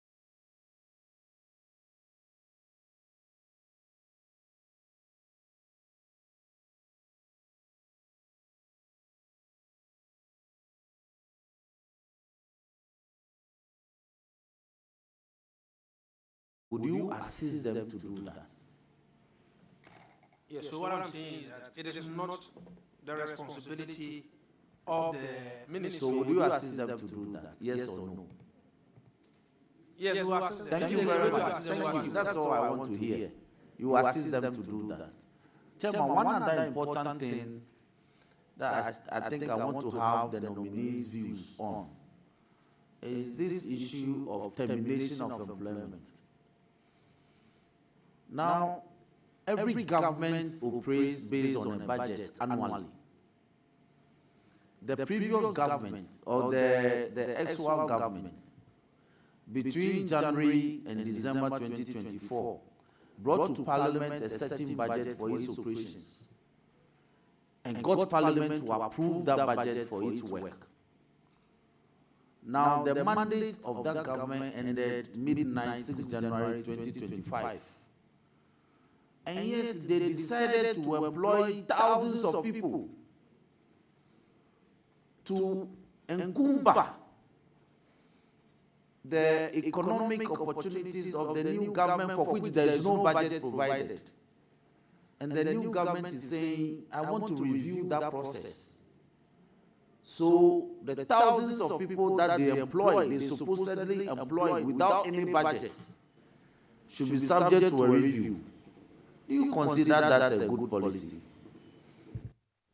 Yes, so it is a good policy. It is a good policy to the extent that when you do wrong things, somebody will have to do something to correct it. I can't imagine a situation where you will go ahead to employ people when you don't have a budget for them. How then are they going to be paid? And I think it's even in the interest of those who have been asked to go home and start looking for other jobs, rather than allowing them to work, and now at the end of the day, there will be money for them to be paid. And I think that it's a national conversation that we should all trigger and ensure that governments, when they are leaving, they don't rush in employing people just to satisfy party faithfuls and what have you, but rather ensure that if you want to help them well. But Chairman, let me just add this. I was on the same committee with you when the Public Accounts Committee, when I raised the issue of the services, our security services, recruiting people without any advertisements. And when I asked them, I was told that they advertised 3 years ago, and that they were still taking people from the backlog. And the question I asked was, what about those who were not qualified at the time of the advert, and now they are qualified? Are you not excluding them from the process? And is that fair? And so these are some of the things that we should engage ourselves with. By law, make it transparent, let everybody go out there and bid. Go through the process. If they are qualified, you give them. If they don't qualify, they will understand that at least they've been given the opportunity. By instances where you sit in the comfort of your office and select people and recruit them, and we are asked to ask them to go home for the proper thing to be done, I think is the way to go. Thank you. Chairman, thank you very much. Finally, my brother, you and I come from constituencies that are above the mighty Volta. And we have over 52 districts that constitute the mighty Volta basin. Your grandfather's land and my grandmother's land got lost in the course of constructing the mighty Volta Dam. Some communities have received compensation, others have not.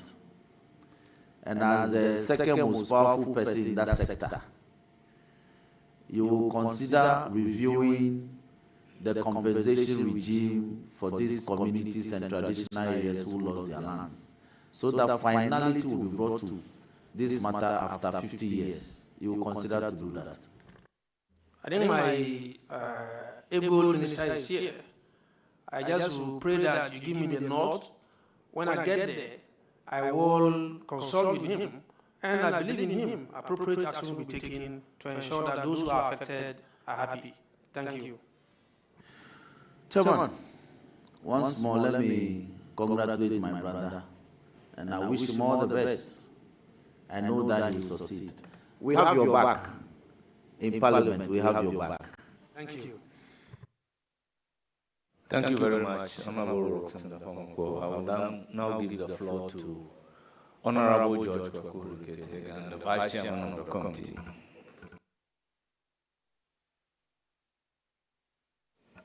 Thank you, Mr. Chairman. Honorable Nominee, Abala, congratulations. Thank you, boss. Thank you, Chairman.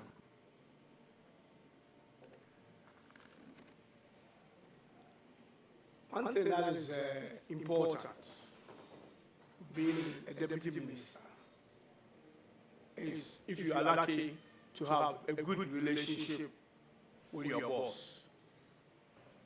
And I know you have a good relationship with the minister. And that is key. Now, for you to be able to effectively support your minister, you must have a good appreciation of the area that you are going to be in. And appreciation being that not necessarily, you don't need not a technical science, but at least there are things there that you have a view on. For instance, two major things in that ministry is about land and small-scale mining issues. We have, the minister is going to do the policy bit, the ideas on how you resolve issues there, and you will provide the support that is needed for your minister to be able to achieve that. But to be able to have a prescription to an illness, you must understand what the illness is. In your view, what do you think is the illness with our land issues? In short, because I'm sure you might need a whole day for that, but very short. What is happening, especially in the last, say, 8 years, that we have issues of land grabbing? These things have escalated. People used to take government land, but it looks like within a shortest possible time, these things have just gone up. Now you come to the small scale, which is the other side of things. That's a tough ministry, actually. You come to that, you realize that small scale mining is actually something that is a prison of small scale people, which is ordinary Ghanaian who wants to go into mining. Now, you raise an issue, which is, again, may say one of the reasons, which is about unemployment, poverty, and all that. But if you want to be a small-scale miner, the laws are there. And the entry or barrier to go into small-scale farm is actually low. It doesn't cost that much to do that as you would have if you want to go into big mining. So why don't people just go and take the license and do the necessary things to do small-scale mining? But we've gotten ourselves into this situation that we are in at the moment. What is your view? We're looking at the illness. The solutions may be there.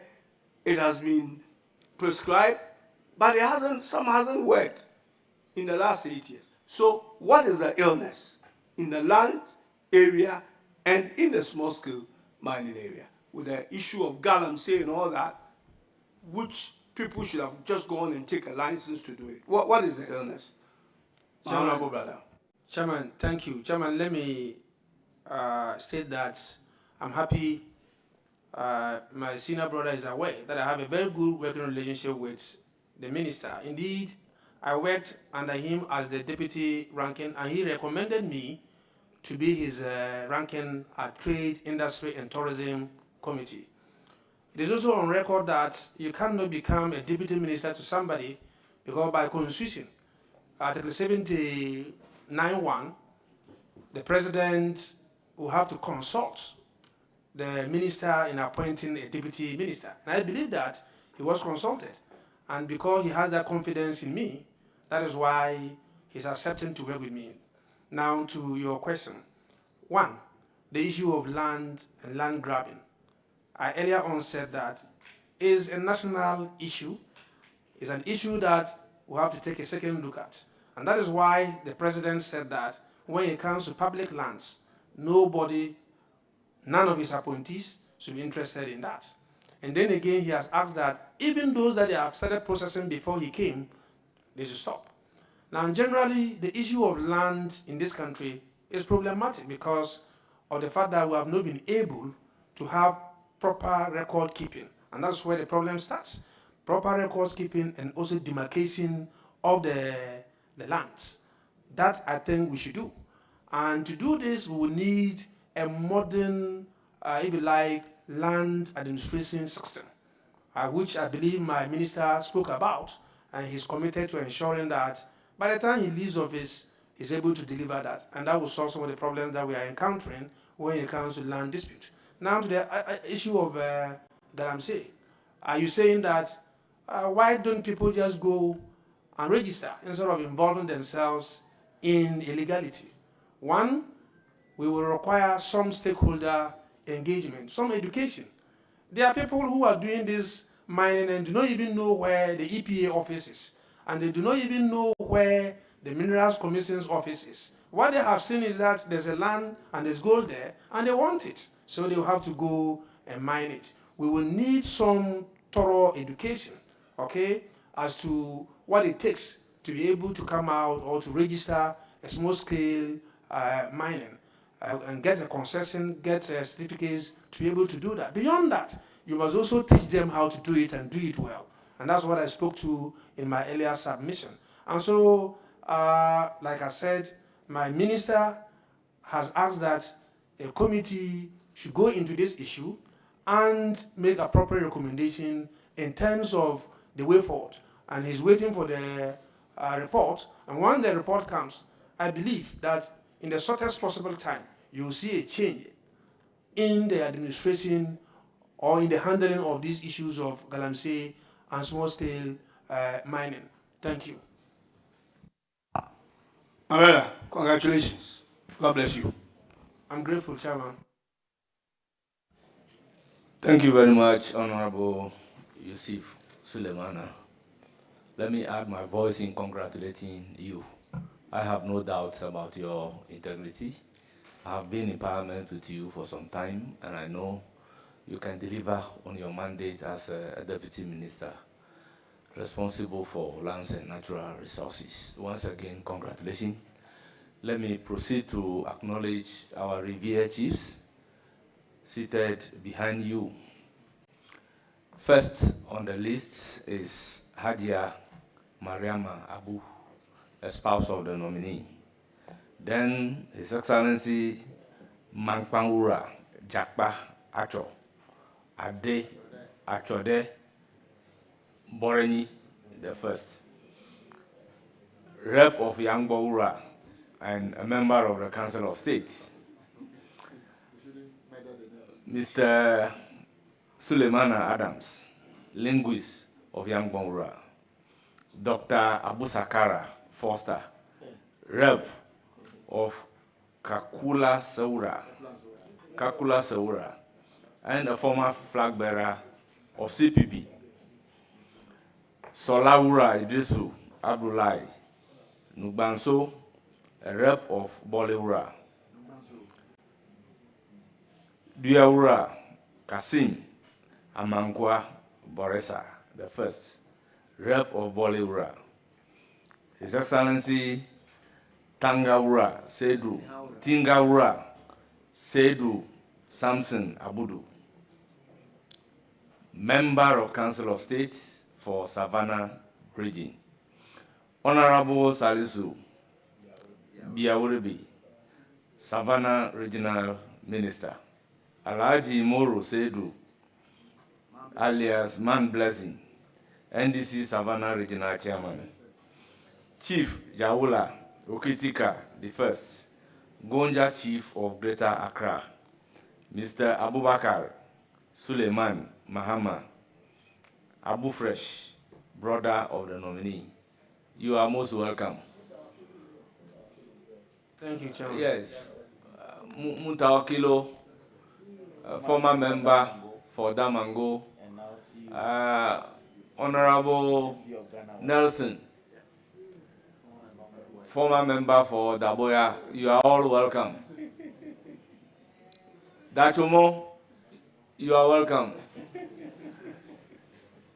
Honorable nominee, you are discharged. You hear from the committee. I'm very grateful. Thank you. Yeah. We don't clap here.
Honorable Deputy Minister will proceed to vet you.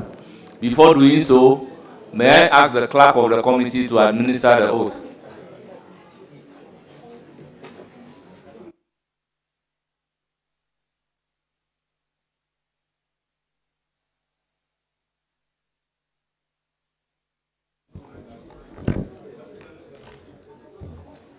I hereby proceed to take the nominee through the oath. I, Honorable Al-Haji Yusuf Isaka Jaja, do in the name of Almighty Allah swear. do in the name of the Almighty Allah swear That the evidence I shall give before this committee that the evidence I shall give before this committee touching the matter in issue shall be the truth, the whole truth, and nothing but the truth. So help me Allah. Thank you.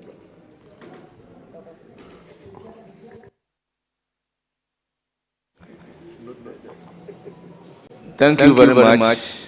In line with the rules, practice, and convention, members of the committee would ask you questions, and you are to provide answers to those questions, and as much as possible, be brief.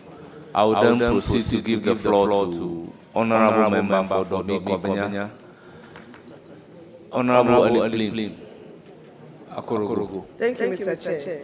Congratulations, my brother. Yes, I have one question for you. Any idea which of the countries tourism mostly visits Ghana? Thank you very much, Mr. Chairman.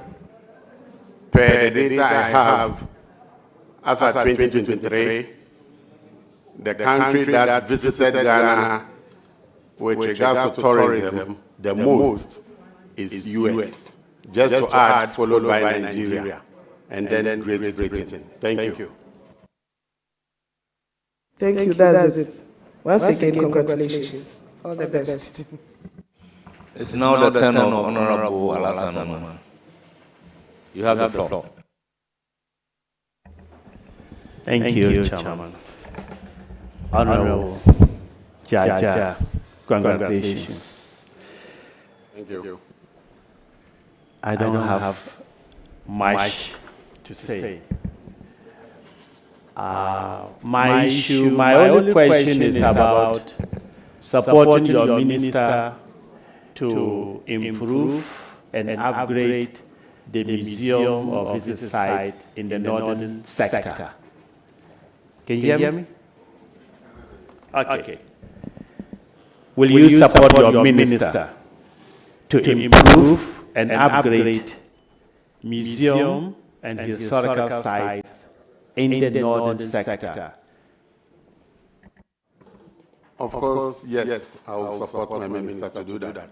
Already, my honorable minister, as we call her, affectionately call her Mamaga, who is rightly seated by my right, she has already put in some renovations and some development of tourism sites in motion, of which northern part of Ghana is included. Thank you. Thank you, and I wish you well. Thank you. I will proceed to give the floor to Honorable Hajj. Thank you, Chairman. Honorable Jaja, congratulations. Thank you, Hajj. I don't doubt your competence in the industry that you have been sent to. You have always shown that interest, a lot of work. And I believe that you will support my sister adequately to ensure that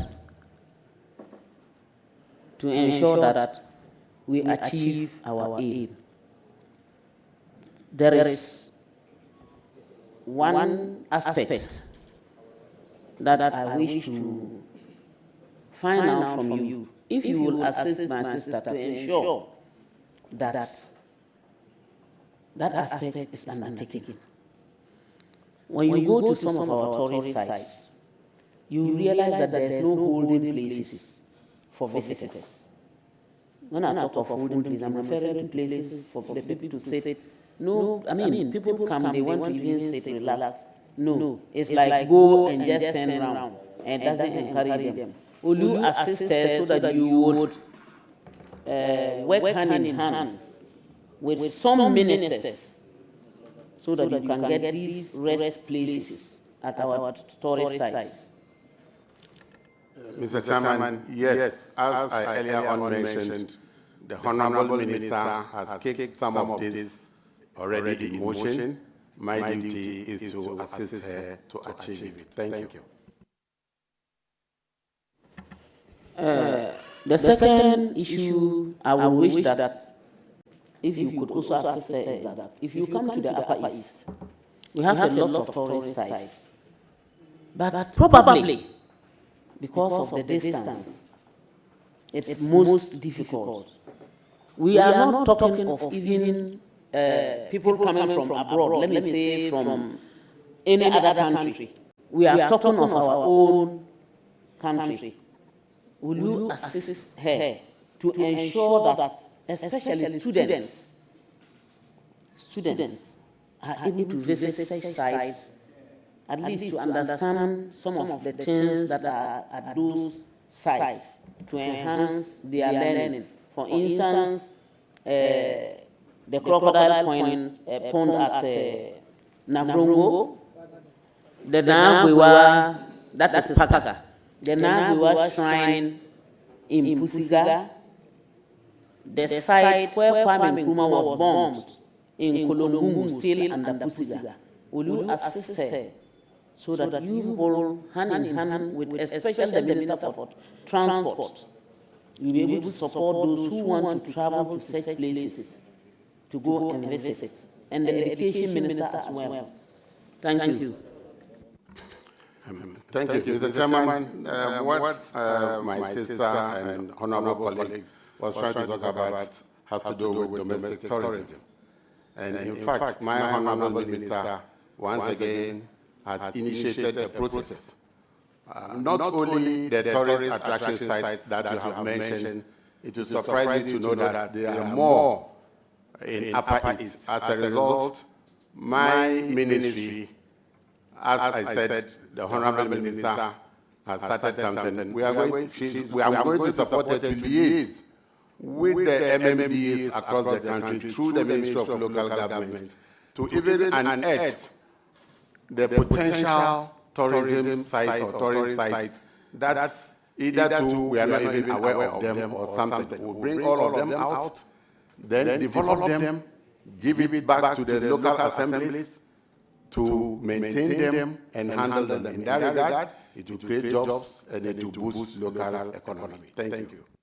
Thank you very much. As I said, you see, you have answered the question so widely and so nicely that it will even keep most of the districts thinking of what to do before even you get there. So I wish you all the best, and then I wish you a very good working relationship, and that your coming onto the fold with my sister is going to actually encourage people to also come on board. Take care of yourself. Thank you, Aja. Bye-bye. Thank you very much. Honorable nominee, you are not entitled to say bye-bye. I'll give the floor to Honorable Muhammad Shaibu. Jamal, let me thank you very much for the opportunity. Honorable nominee, congratulations. Thank you, Uncle.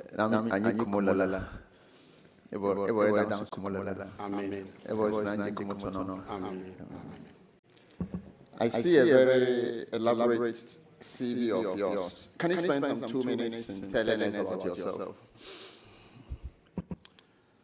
Thank you, Mr. Chairman.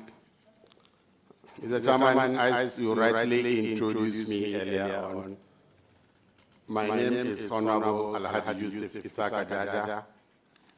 I was born in Mamobi, Nima, Accra, Newtown. I attended Darul Hijrah Islamic School.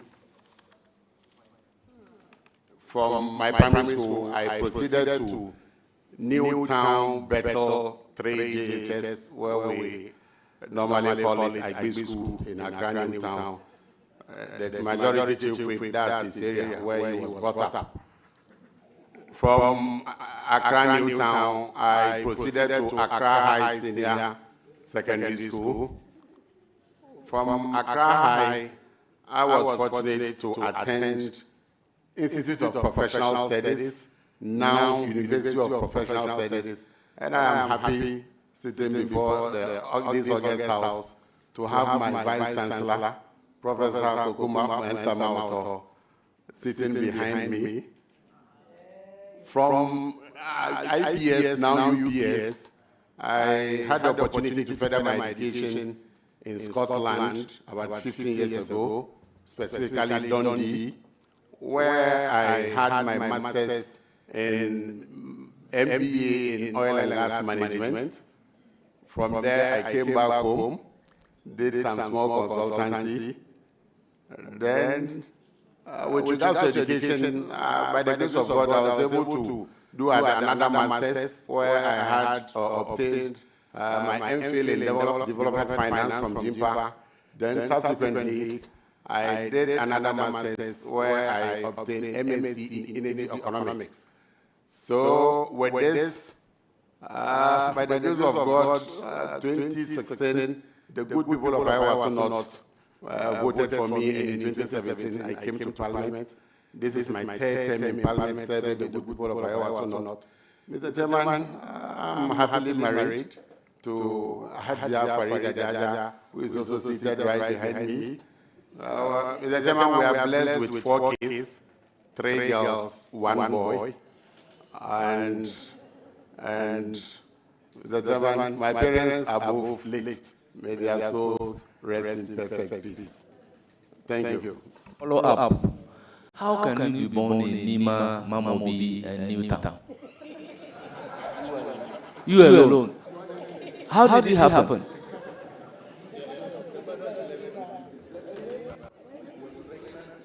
Mr. Chairman, my revered chiefs are here. Those days when you say you are from Nima, whether you are from Mamobi, from Newtown, Accra girls, it's all Nima.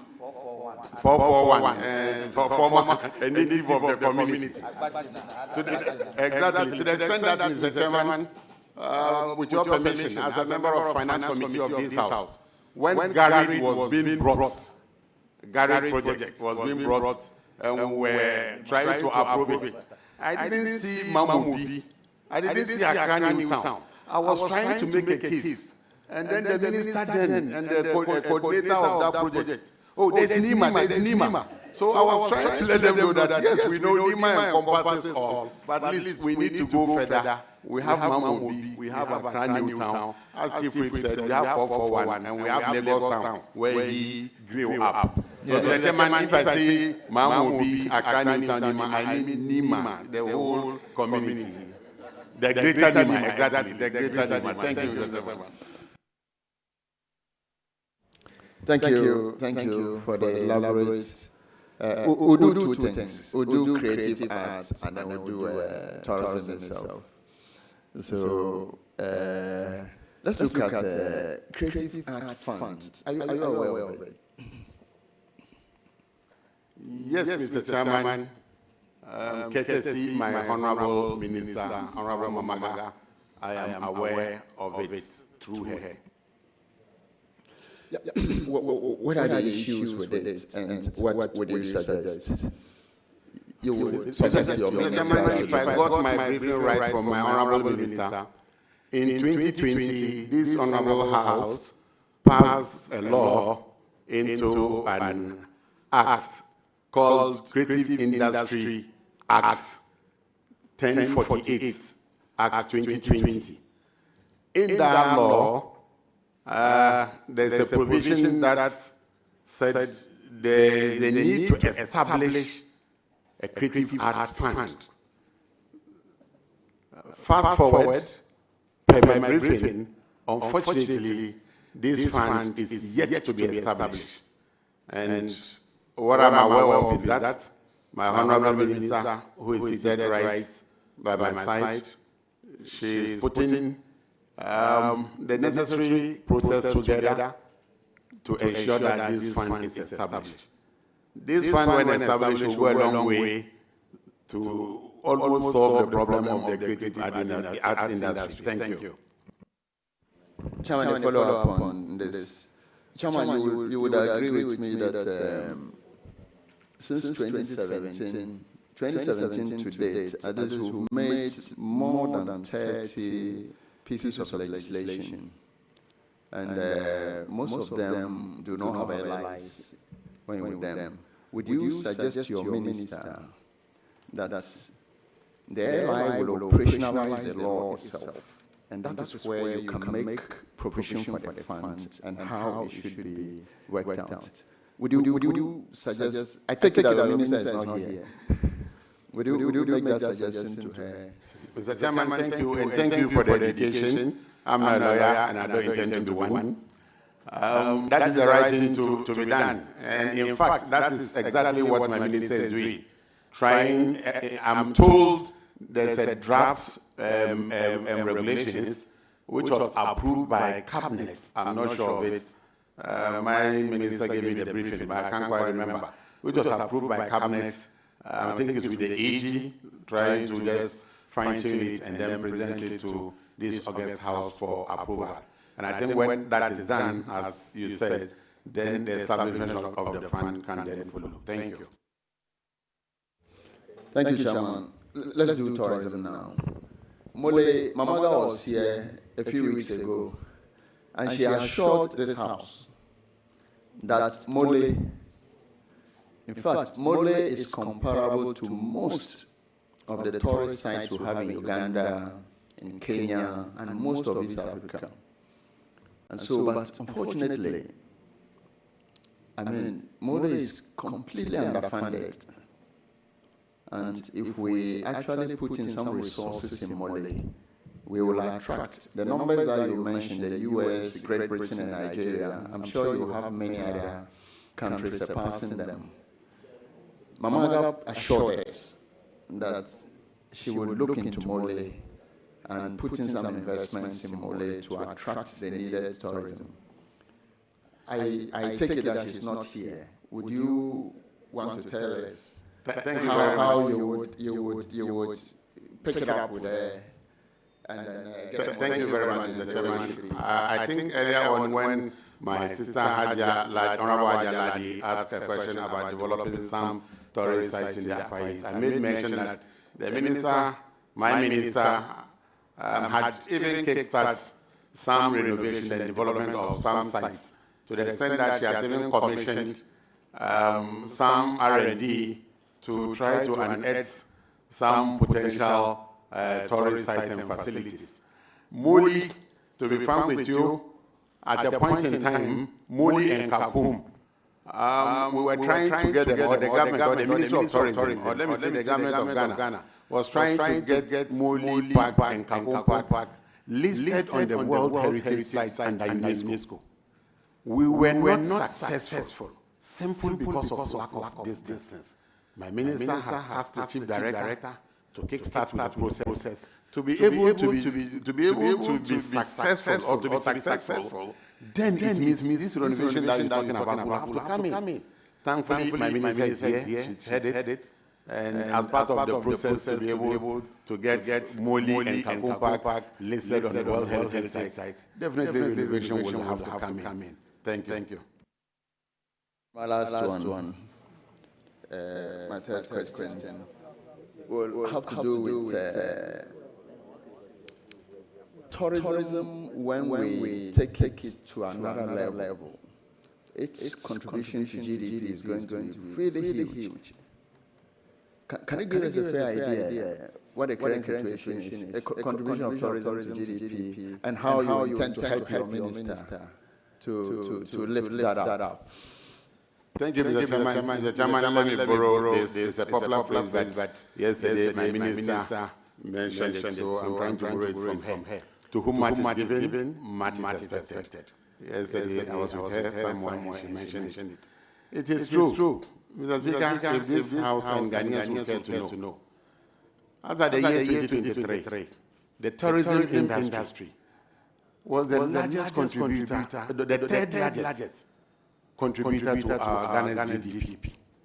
In terms of real terms, the Ghana's tourism industry contributed $3.18 billion to Ghana's GDP. So, Mr. Speaker, Mr. Chairman, if with these little resources and with the existing available tourist facilities, we have been able to contribute $3.18 billion to our GDP. Why won't we invest in this industry so that we can do more? We are even of the view that even the data is not accurate. If we can get an accurate data, we are of the view that the tourism industry will be the second largest contributor to our GDP, if not even the first. Thank you. Come on that note, let me wish my younger brother a less blessings in his new role. May you be guided. Thank you. Thank you. I will recognize Honorable Roxon. Chairman Nagode. Alajaja. Nam. Congrats. Thank you. I thought you wanted to continue with our house. Yes, I will. Thank you. Yenzu Kudi Hajj Nawane. Yes, as Minister of Tourism. As Minister of Tourism. Hajj, it's a religious pilgrimage, which is religious tourism. We go to Hajj, and when we go to Hajj, we return home.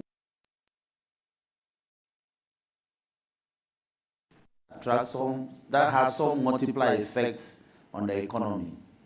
So, Yenzu Kudi Hajj Nawa. Mr. Speaker, Yenzu Kudi Hajj 62,000 Ghana cedis, if I'm right. Ama kafin government team Yenzu power Kudi Hajj 75,000 Ghana cedis. Mr. Speaker, to it. Hajj fare is now 62,000 Ghana cedis. Either to or prior to the coming of this government under His Excellency John Dramani Mahama, it was 75,000 Ghana cedis. Indeed, during the campaign by His Excellency John Dramani Mahama, he made this promise that by the grace of God, when voted into office, the Hajj fare will be reduced. And in fact, we are yet to embark on the first Hajj under this government. And so far, it has been reduced from 75,000 to 62,000 Ghana cedis. With this, let me say, together with our Muslim brothers in Ghana, we say Aiko and thank you to His Excellency John Dramani Mahama for fulfilling that part of the promise. Thank you. Aktabir. Allahu Akbar. Allah. What is the meaning of Atabir?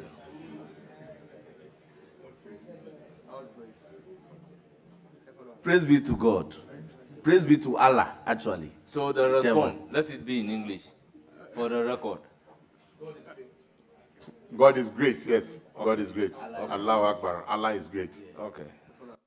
Now, as Yaruzungu, what does this 13,500 reduction per the poor man in Kaukudi Dam in 441, Mamobi Market, Agbajena, Ebony Dam, Alaju,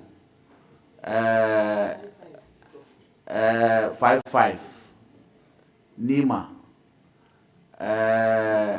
Newtown, in Council Giant Down. What does it do for the average man in your constituency? Thank you, Mr. Chairman. Mr. Chairman, this clearly shows that the Chief Whip really was raised in that enclave. Honorable Nominee. Yes, sir. Munagari. So when you are responding, have recourse to those things. Munagari. Mr. Chairman, to wait, he wants me to know that he knows what is going on and what is happening. So I should be careful in my answer. Point well noted. Thank you. Chairman, Yes. A follow-up question from Honorable Mashai. So please, you have the floor. Thank you, Chairman. Just a follow-up on the Hajj, the religious tourism bit, and to add that as counsel to the Hajj task force, we have not only under his presidency reduced the fare to 62,000, intake has also increased up to 5,000 pilgrims, and better facilities at Hajj have been secured, but much more closer to Haram than we had. And so there's a lot more that pilgrims this year and the years to come will enjoy from religious tourism. Thank you, Chairman. A point of information rather than a follow-up question. So, Honorable Roxon, you have the floor. But, Mr. Chairman, with your permission, I think this is very good news, and I think it's a refreshing one. Ghanaian Muslims will be happy to hear this. But, Mr. Chairman, for the record, when the Chief Whip was saying Hajj is a religious tourism, and that at least as Deputy Minister for Tourism designate, he proceeded with this question. For the record, though Hajj is a religious tourism, but the Secretariat of Hajj is not under the ministry, but rather is under the office of the President. Thank you, Mr. Chairman. Chairman, tourism is a multifaceted industry activity. So I didn't surprise you at all, my brother. I know exactly what I'm doing. And I know that in mobilizing for Hajj, a lot of people, aside from you being the Minister of Tourism, they will come to you as the Member of Parliament for the Ayawasu East, Ayawasu North Constituency. Thousands for purposes of sponsoring them. So the reduction of about 13,000, if initially you could sponsor 20, now you could do 30. That's the point I'm making. And it renews to the benefit of our people who spend nearly their lifetime to just do one Hajj for the symbolism of their faith. So it's this question was very dear to me. So don't take it lightly. It's very dear to me. Now, thank you, Mr. Chairman. In fact, it escaped me. This reduction is going to do a lot of good to our Muslim Ummah in Ghana. Mr. Chairman, let me say this. Because of the high price or cost of Hajj to the 75,000, many Ghanaian potential pilgrims couldn't embark the Hajj in the previous years through the hard board. They had to resort to private Hajj. And the challenge with this private Hajj, embarking on a private Hajj on your own, is that you may not get accreditation because you are going on a private. And if you don't have an accreditation and you go to Mecca, it's like an illegal immigrant. And it's simple because of the high cost of the Hajj.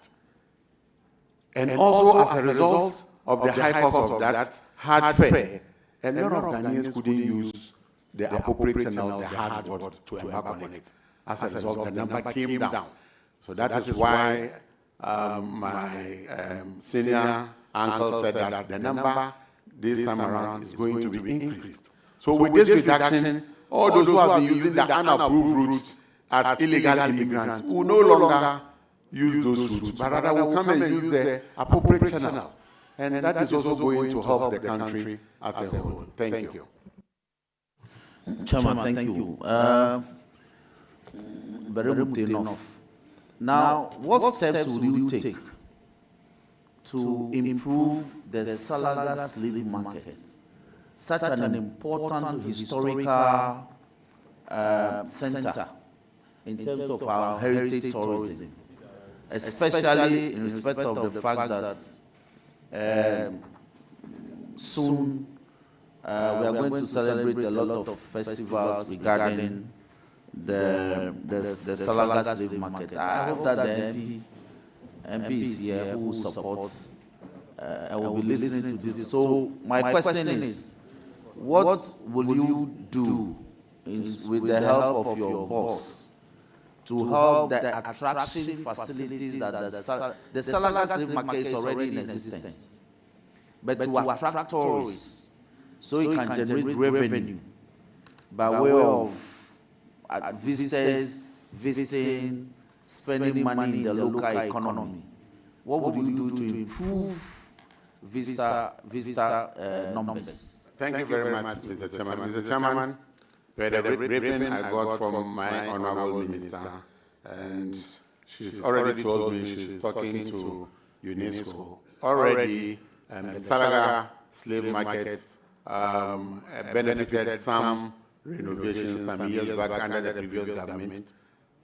But my minister is in talking terms with UNESCO to further uplift the image of Salaga and many other tourist sites, not only limited to Salaga market. Thank you. There's no way I will finish this questioning without touching on sports because of where our origin. Great Facos, Lagos and all. What will you do to bring back life into sports tourism so that our young men can still have formal education but make their careers out of football? Football is big now. But our post life in Kotobabi, Nima, Mamobi, 441, Kanda, Big Farm, everybody down, Alaju, they are dying. But we are a community of footballers, you know. What will you do to revive that for us? Thank you very much, as a Deputy Minister of Tourism. Mr. Chairman, this is an initiative my Honorable Minister is considering under sports tourism. And as such, as you already mentioned, those days when we were all young, K1, Kotobabi, Bethel, and what have you, every semester, Monday starts, you get me, exactly. Every semester, there's this sports week that we have been doing. And for some time now, I think it has been taken off the calendar of our education system. I know I'll support my Honorable Minister to liaise with the Education Minister and all other appropriate ministries to see to it that, and exactly, and people like your good self, we'll all bring our heads together, brainstorm, see how best we can bring this back. Those days we used to have under 12, course, under 14, under 15. Now we can't see those things again. So it's something that I think we need to bring back to life, and I'll support my Honorable Minister to achieve that. Thank you. Chairman, thank you very much. Hajj, congratulations. May Allah be your guide. Thank you. Thank you, Chief Whip. Bye-bye. Thank you. Bye.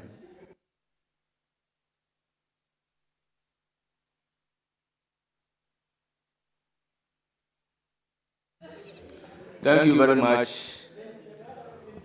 Honourable members, I will recognize the Deputy Majority Chief Whip under Standing Order 2177, which reads, a member of the leadership of the House is entitled to participate in the proceedings of the committee during the consideration of nominees for appointment, and leadership of the House has been defined by Order 6 to include the majority, deputy majority leaders. Majority whip is, as of right, a member of the committee.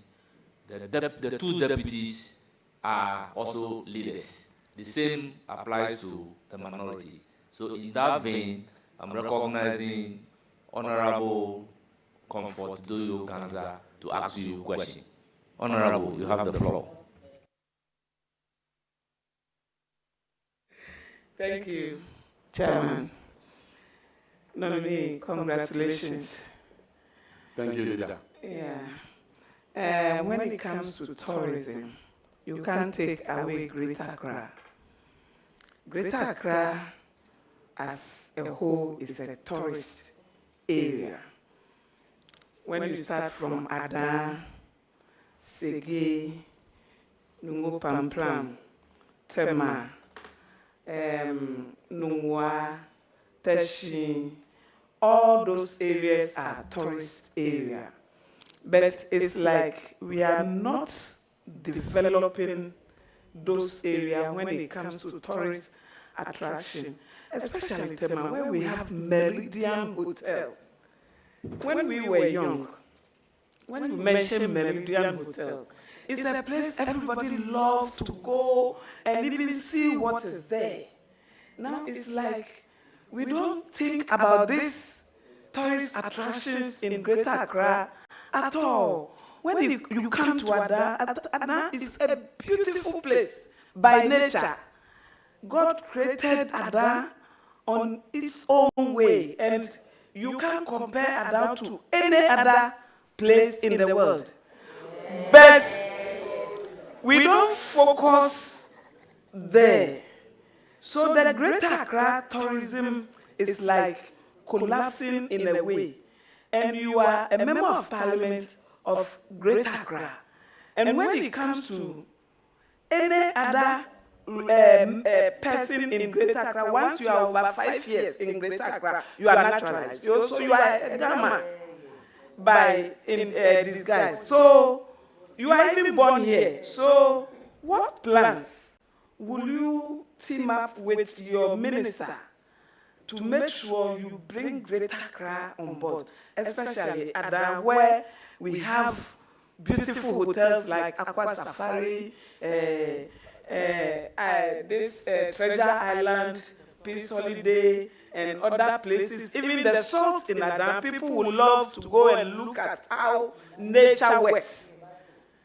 So what do you have? What plans do you have for us in Greater Accra? Thank you very much, Mr. Chairman. Mr. Chairman, my leader has invoked the Adam law today to the extent that once you spend 5 years in Accra, you will naturalize. Thank you, leader.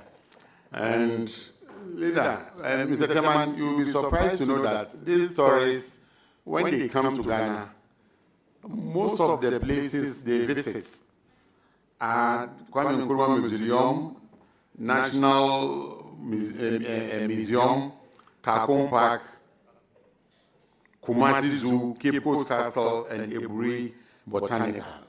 Perhaps, Mr. Chairman, maybe we are not doing much in sensitizing and creating awareness of some of these facilities. But that notwithstanding, as I said earlier on, we are going to encourage domestic tourism, where the people themselves will bring the potential tourist sites and facilities up. The ministry, in collaboration with the MMDAs, will develop it, hand it over to the MMDAs to manage it. That's where I said the multiplier effect is that this will create jobs and the local economy will grow. Finally, she mentioned of Tema. I know there's a project coming on that is called the Central Project. Center of the world. Yes, that's good to have your minister by your side. Per the briefing I got, Center of the world. Honorable leader, if this project should come into operation, you'll be surprised to see the kind of facilities that will be upgraded in Tema. But as I said, it's not about identifying those facilities and sites alone, but also trying to create, in other words, markets those facilities. And I think that is what will help us to rake in whatever opportunities we want to. Thank you. Any further question? Okay, please, now how do we start advertising such areas even ahead of time? before, because in the olden days, they have their own way of advertising the place. A place like Meridian, they use music to advertise it.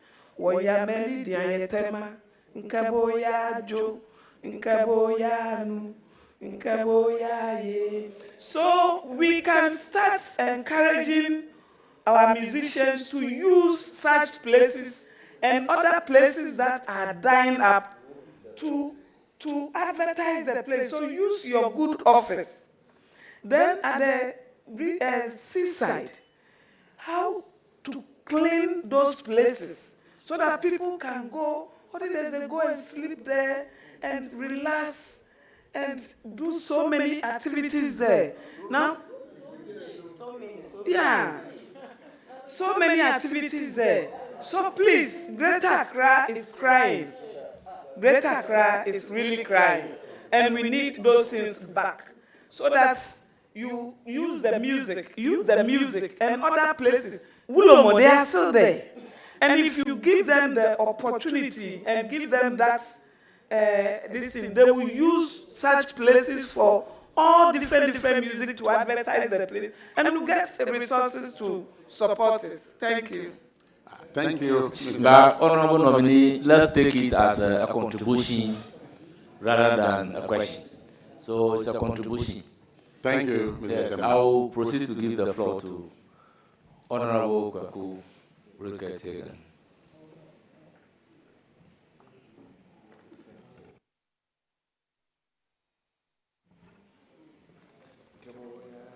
Thank you, Mr. Chairman. Honorable Nominee, congratulations. Thank you, leader. You deserve it. Would you agree with me that you're not there yet, but you will eventually get there, that to be a successful deputy minister, apart from your competence and skills, you need to have a good relationship with your minister? Exactly so, Mr. Chairman.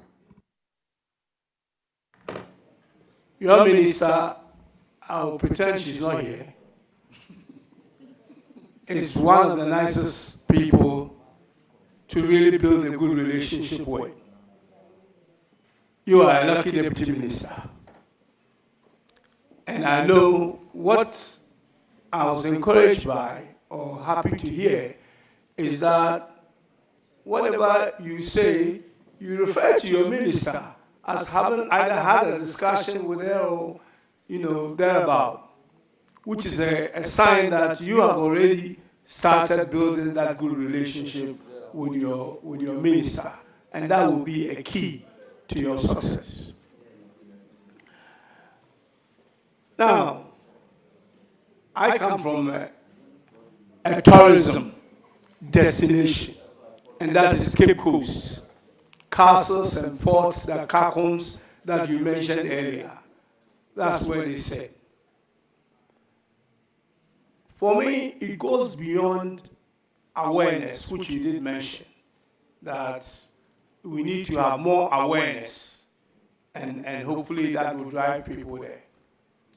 I think what is lacking, in my judgment, is tourism infrastructure. We have the castles, which obviously we inherited it. It's a painful legacy. When you talk about slavery and all that, but this is a legacy that is now giving us an income. I don't know what I should say is a compensation for what was done to us. But we are now, raking in revenue from it.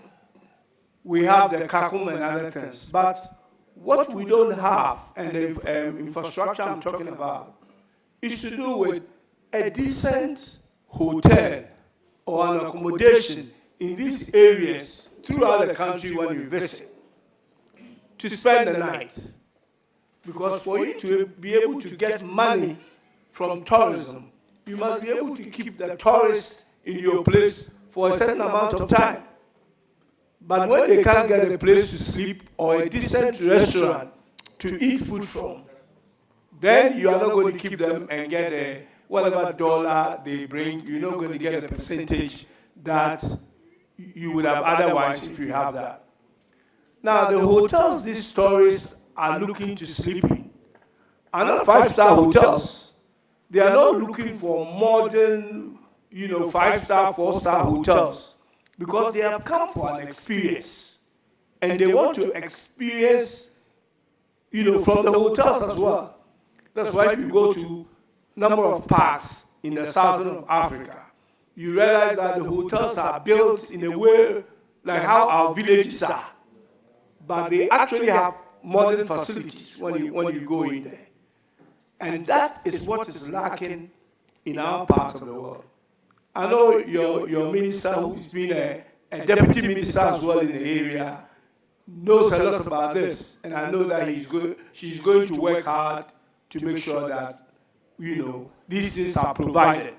Because without the infrastructure, the tourism infrastructure, we cannot grow tourism just based on awareness.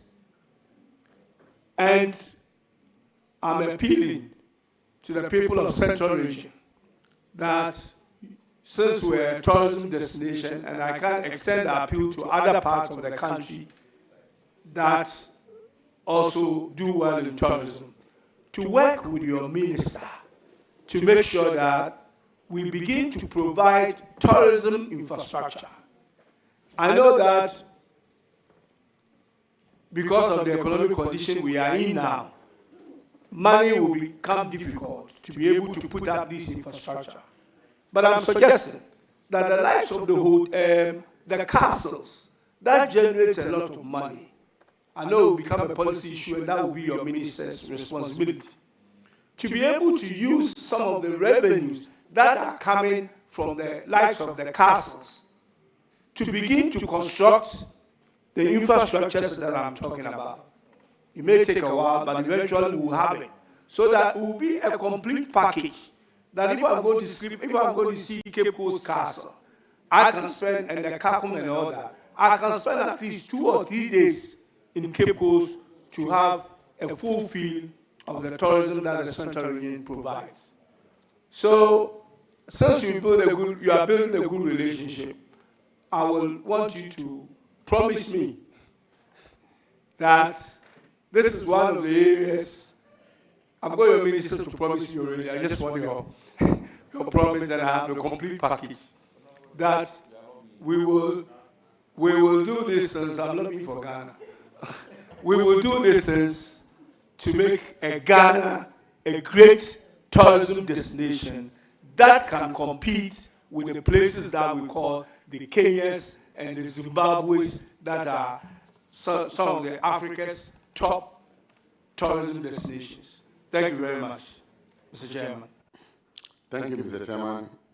Just to assure you that I will assist or liaise with my Honorable Minister to do exactly that. Thank you. Thank you very much, nominee, and congratulations. Thank you, leader. Thank you very much, Honorable George Kakuru, the Vice Chairman of the committee. Now it is my turn to ask my very good friend questions.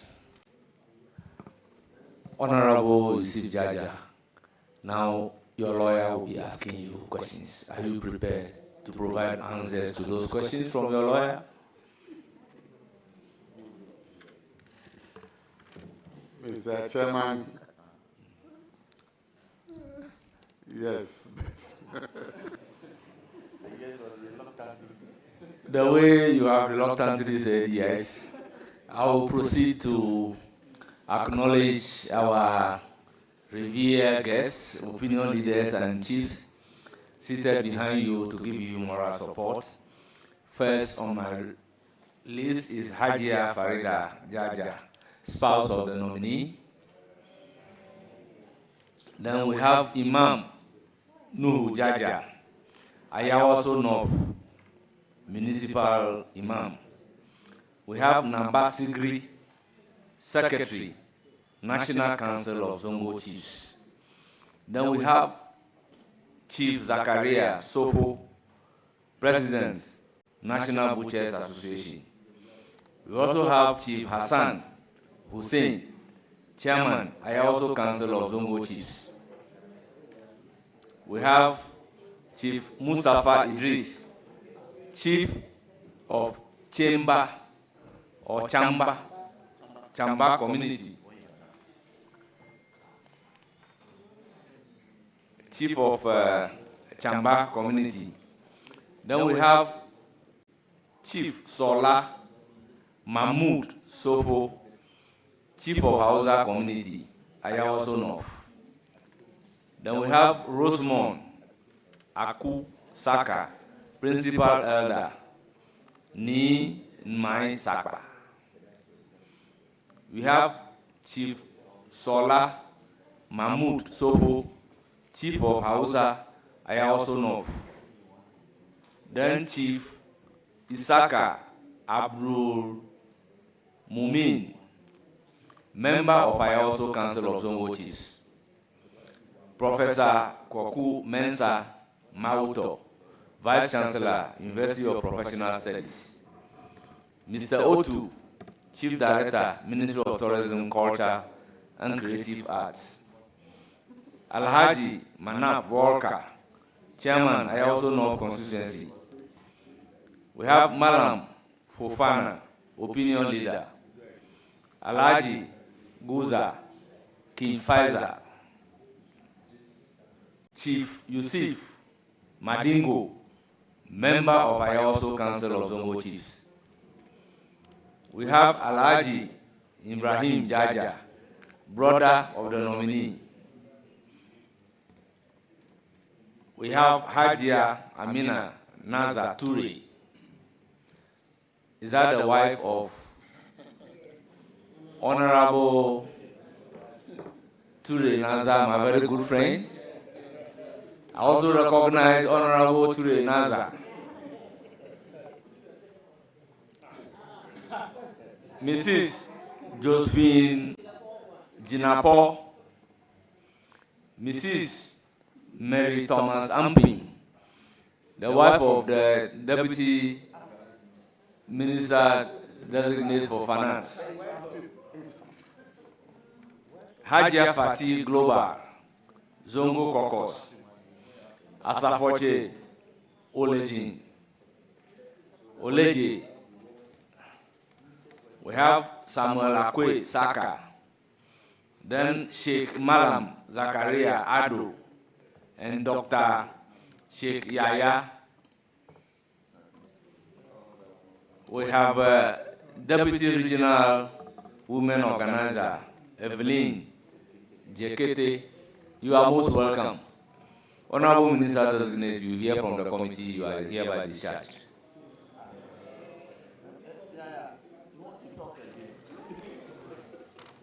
Thank you, Mr. Chairman. And Mr. Chairman, let me use this opportunity to thank His Excellency the President for nominating me, and also thank the good people of Ayawaso North and the whole Ayawaso and the Muslim communities in Accra who have come here to support me.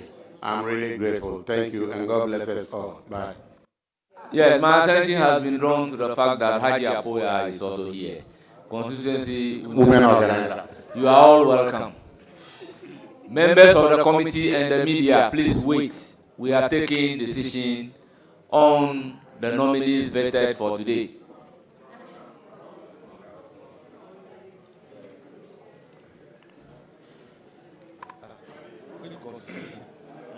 This is my constitution. Okay, this is the standing order.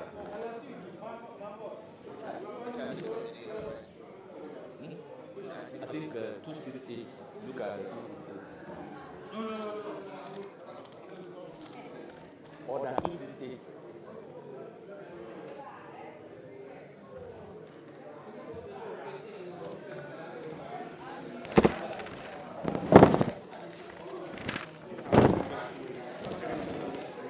Honorable members, you have to wait. Ladies and gentlemen of the media, please, you must also wait. We are taking decision on each nominee.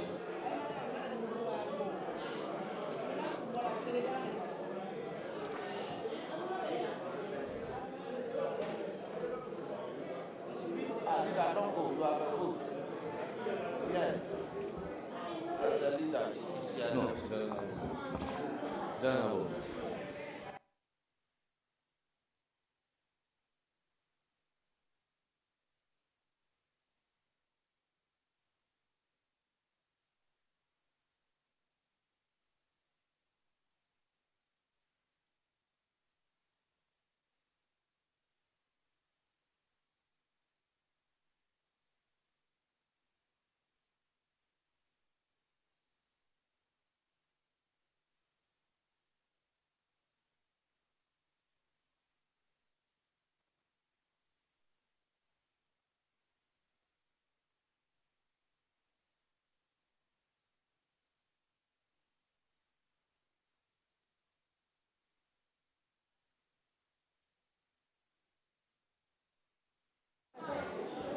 Our revered chiefs, Honorable Yusuf Jaja, Minister-designate for Tourism,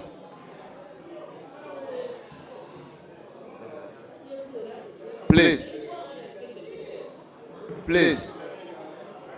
we are going to take decision. If you don't want us to take decision on your nominee, please tell us. Then in that case, you can remain in the room.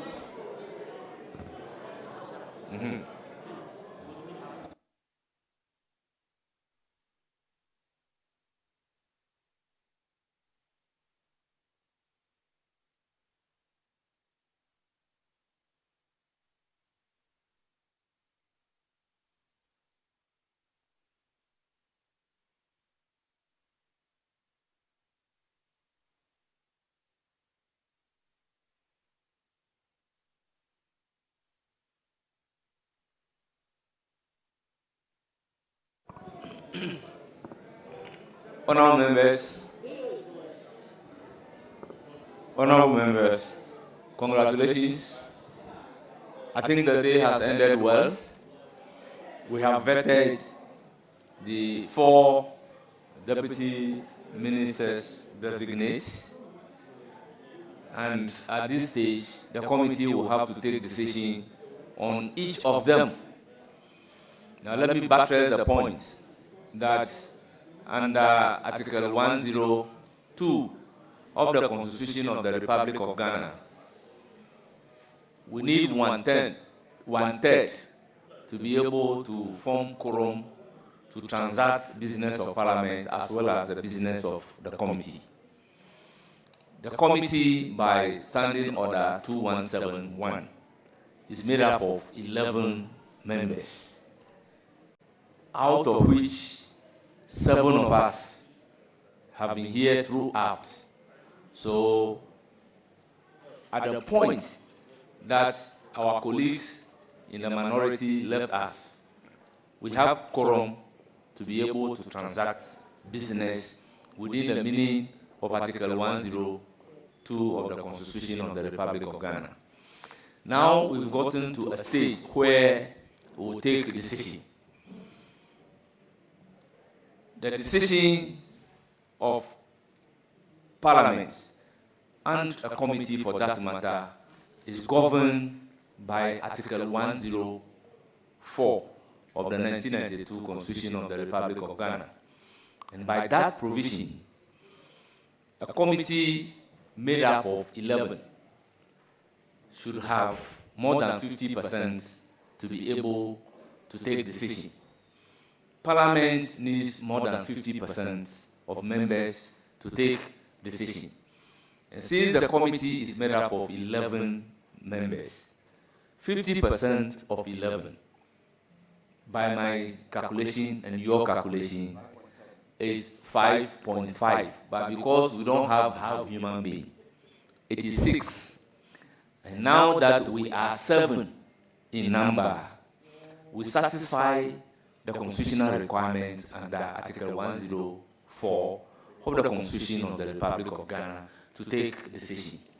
Then we shall proceed accordingly to take decision on the 4 nominees that we have vetted.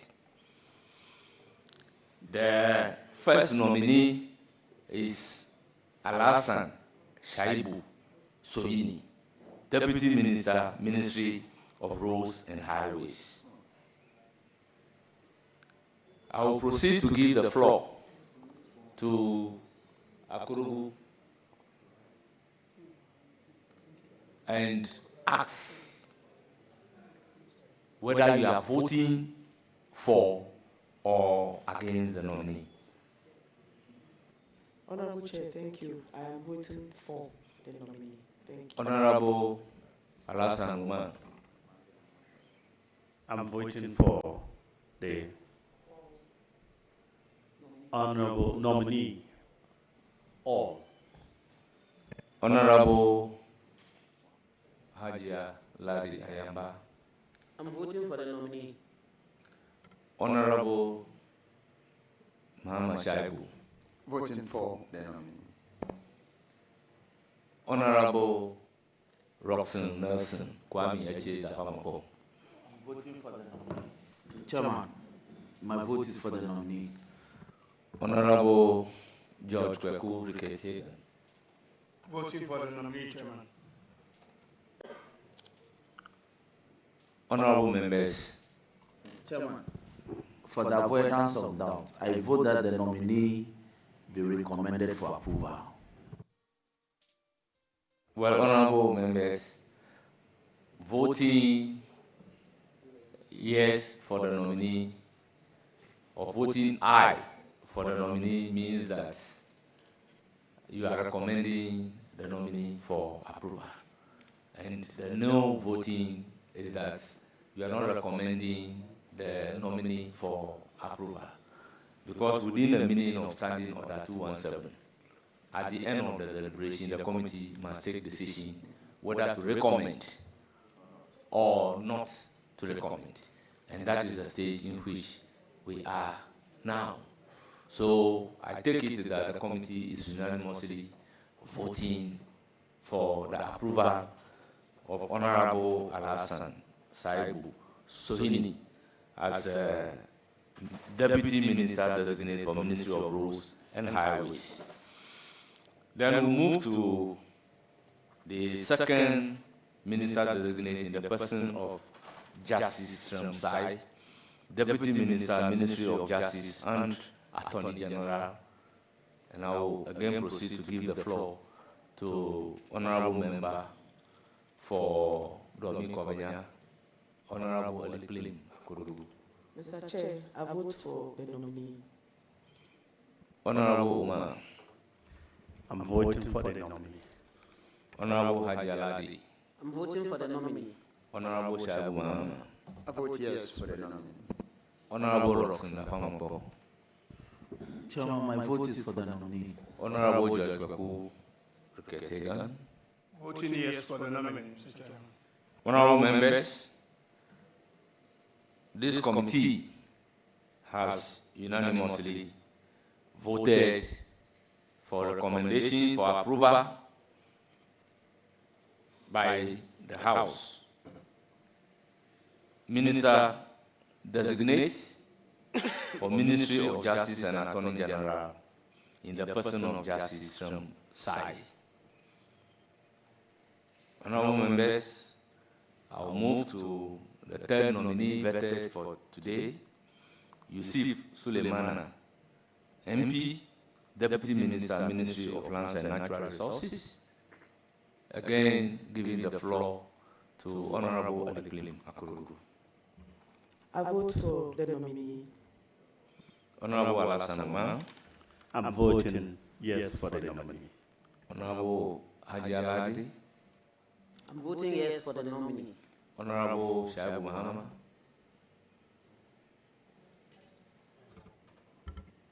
I vote yes for the nominee.